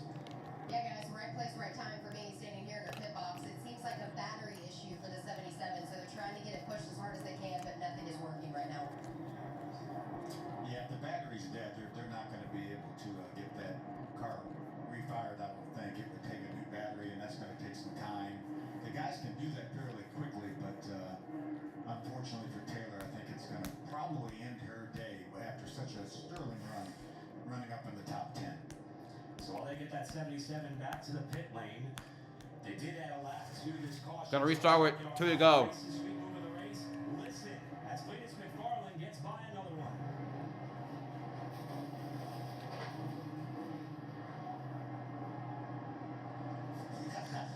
Okay, now I think I heard it. It's faint, but it's like, ah! Monday, 3 p.m. Eastern, to see who's crowned with the Reese's Sweet Move of the race. I bet the Cletus fans are going to be all on board with that one, and there are many. He can continue to climb his way up the running order. He's currently scored in 21st as we lap away from what is essentially going to be an unofficial green-white checker. Well, it wouldn't be green-white checker because it's... So the final 2 laps of this race, we're going to get a perspective from Cletus McFarland and the Kinetic on board. Jack Wood, who's up in 5th with the General Tire on board. Going to see if he still has a shot. The Sioux Chief on board with Gio Ruggiero looking to get Joe Gibbs his first ever ARCA Super Speedway win. Will restart in 3rd. How about Jake Finch took the inside this time? Yeah, it's going to be interesting to see how these guys manage. I mean, with Jake Finch picking the inside, I think no team orders, I think, is what this means. Against that. Yeah, Jake was in the lead, so it's really up to him to dictate. I think that means no team orders. Yeah, I mean, you got the same players up front as well here in the first 2-3 rows with Gio Ruggiero, Daniel Dye, Jack Wood, as well as Bowman, Kitzmiller. These guys have all kind of seen the front most of the day-to-day, and I think it's going to come down to these pushes from these 2 rows. We've seen outside win, inside win, but I think once you get to the back straightaway, who's the most organized, who has the best pushes, and Jake Finch thinks that's going to be the inside lane, and be interested to see how these guys manage this and cover the runs here coming to the checker. Had a long talk with Nitro Motorsports owner Nick Tucker yesterday and talked about this particular dynamic, having so many good cars and good drivers. How do you allow them to dictate when the team rules are perhaps going to go out the window? And he said, I've been doing this for years. I would field multiple carts and go-kart events and have to talk to my competitors about being sure that they get to the end. But once they get there, all bets are off. We're within that window now. Let's see what happens. And for Gio Ruggiero, too, you're thinking about last night. I thought you might maybe have that truck race won, so I'm sure he's pretty motivated to get this win, too. Daniel Dye has led many. All right, here we go. Jack Wood in the Pinnacle Racing Group 28 and 5th. Jake Bowman, Jason Kitzmiller, Tim Richmond, Cole. Nitro Motorsports leading the charge into 2026 on the front row for the last 2 laps at Daytona. Here we go. We're green again.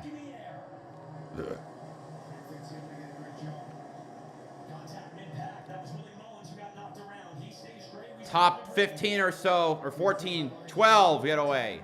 Obviously goes ahead for the outside, but where these runs are going to manage and the back straightaway here is what's going to be super important for Jake Finch, Justine, who's going to have control coming to the white flag. Yeah, hard side drafts, too, from that outside line. All right, back stretch. 5 Little contact there with Finch. Oh! Finch and Dean wreck! Oh, hard wreck! Oh, you stupid teammates! What a nightmare for Nitro and Jake. Well, they got one car left. Has control and pushing and shoving on the bottom and side drafting and that's how it is. And obviously Poor Nick Tucker. with the crew and the team and guys that really dominated this race. We saw the frustration earlier after the caution came out. A race He's about to dive into Lake Lloyd. time to restart by those two. And with the pushing and shoving coming from That was behind them, both cars end up losing out on a chance to win the season opener at Daytona. We knew how important the pushes were going to be, but we've seen. that puts Daniel Dye and Jason Kitts. Unfortunately, this was another situation. We're going to have the 18 of Gio Ruggiero behind the 15 of Jake Finch. We'll get a good look at it right here. He fucking turned him. See the inside lane super tight with one of those first three cars and saw one bump they kind of pushed the 15 over and then to the left and then we're still pushing at that point under the line and I'm not sure you can put blame on just one driver there and obviously they're also really close. We talk about the sensitivity of the right side door. See how close the 15 gets to the 25. Nah, he turned left and it's just tough, close race and come down to these finishes. It's not like there was anything nothing malicious or anything there. It's just I mean, just obviously the 18 of Gio Ruggiero got on the back of the 15, but the 15 wanted that push from Gio Ruggiero. Really happy to see the roof flaps deploy. The time in which they did, because at one point it looked like the air was going to get underneath Jake Finch's car once Dean made contact with the right rear.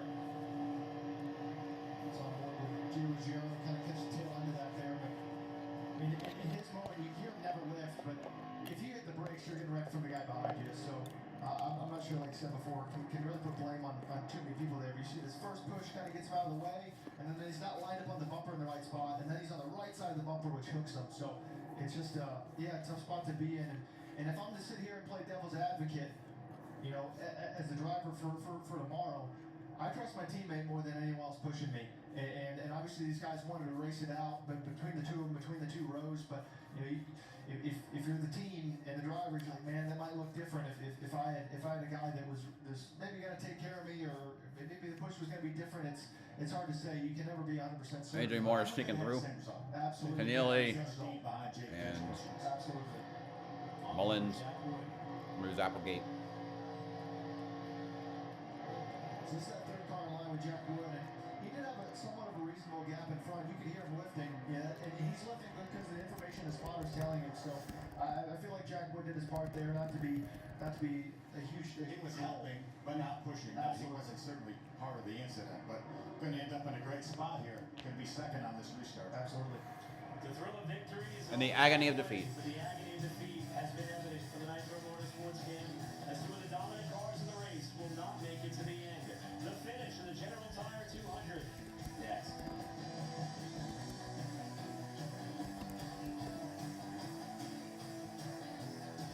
Every truck month, trucks. As it was described, it'll be one lap of overtime with one attempt.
contrary to what we'll see tomorrow, contrary to what we'll see with these drivers in Phoenix, overtime a little different at a track like Daytona. Yeah, as we will get one attempt, they will actually display the green and white flags together, which means there's one lap to go in the race, and the next flag ends it. If we go all the way to the checker, fine. If not, if the caution flag were to be displayed, that would end the race. We'll see that at Talladega as well, if necessary. Also, that's the standard and procedure for the road course races. Just a reminder for everyone, tomorrow for the Great American Race, moved up by 1 hour due to a not-so-favorable forecast in the evening hours. The race is going to start around 1:30 p.m. Eastern, and pre-race coverage will kick off with Fox Race Day at 11:30 a.m. Eastern Time, only on Fox to kick off the NASCAR Cup Series season. So, caution number 7. Here's how races unfolded, and the story has been a lot of the Nitro Motorsports competitors, including Isabella Robusto, who had a mechanical issue just past halfway to take her out of the race. Yeah, tough break for that young lady. And there's Allie Owens, loses an engine going down into turn number 1. Unfortunately, made significant contact with the safety barrier. Sean Core, the 8 car, also gets involved. Another driver vying for a championship in ARCA 2026. Thomas Annunziata turned into the outside wall while running in the lead pack. And very similar, the two cars right here battling for the lead in trouble. Yeah, it's tough. I mean, all of these highlights have been, tough breaks for Nitro Motorsports. Obviously, they're racing for the lead there for the win of the race here in the closing laps. And we've only got, I think, one of them left in the race with Bowman and P4. So Gio Ruggiero, the only driver with the option to choose where he wants to restart per the ARCA rulebook, has picked the bottom. Jack Wood in the Pinnacle Racing Group number 28, driving for the car and team that won this race last year, will restart alongside in second. More experience, I think, in the inside second row with Daniel Dye. Jason Kitzmiller ran his first full season in ARCA last year. Daniel, truck season for a couple of years, Xfinity Series as well as ARCA back in the day. So a lot more experience, I think, on the inside behind Gio. I think between the lineup, but also the lane choice, because we're going to have a one-lap dash here, as Eric and Phil have talked about this overtime format. I think your outside lane is your underdogs right now. I really like the combination of Daniel Dye, Gio Ruggiero, being able to get locked up and do the right things on this restart. But yeah, you never know. I mean, there could be a number of things that could happen. But this bottom line definitely looks favorable here coming to this restart. And remember, the restart is not a zone here in ARCA. It's the restart line, so there's less games to be played on when you go in that zone, like you guys will have that opportunity tomorrow. The initial start of the restart zone is the line that they go. Cletus still has a shot to maybe come out here with his third ARCA top 10. He's currently running 17th with a lap to go before we end this race. The cars making up the front row, the 18 of Gio Ruggiero and the 28 of Jack Wood. Those teams have won 31 of the last 40 ARCA races since the start of 2024. Not a good thing. We like parity in our racing. Here we go. 1 lap to go here at Daytona. Who's going to take home the first win of the ARCA Menards Series season? Ruggiero with the jump. Dye in second. Bowman up to third. Outside lane to not get going. Here we go. To the backstretch. Against those fast cars on the inside. And this is it. This is the final lap. Gio Ruggiero's looking in his mirror, seeing what runs is going to be coming at him, and also what he's going to have to block, manage the gaps. We got it. Tim Richmond spins out on the inside. Let's keep it green. They're out of the way. They're out of the way of the racetrack. We're Still green. There they come to 3 and 4. Ruggiero with a car length lead as they come off of 4. Bowman to the outside of Dye. But it's going to be, it looks like Gio Ruggiero getting Joe Gibb Racing's first ARCA win at a super speedway. First career ARCA Menards Series win for Gio. First super speedway win ever in ARCA for the JGR team. He came up 1 spot. Gio Ruggiero wins. Jake Bowman second. Cole Raz third. Daniel Dye fourth. Glenn Reen fifth. Jack Wood sixth. Kitzmiller seventh. Vargas eighth. Bobby Dale Earnhardt in ninth. And Andy Jankowiak in 10th. The team, and I'm sure he'll be excited over redemption from last night. How about look at that scoring pile?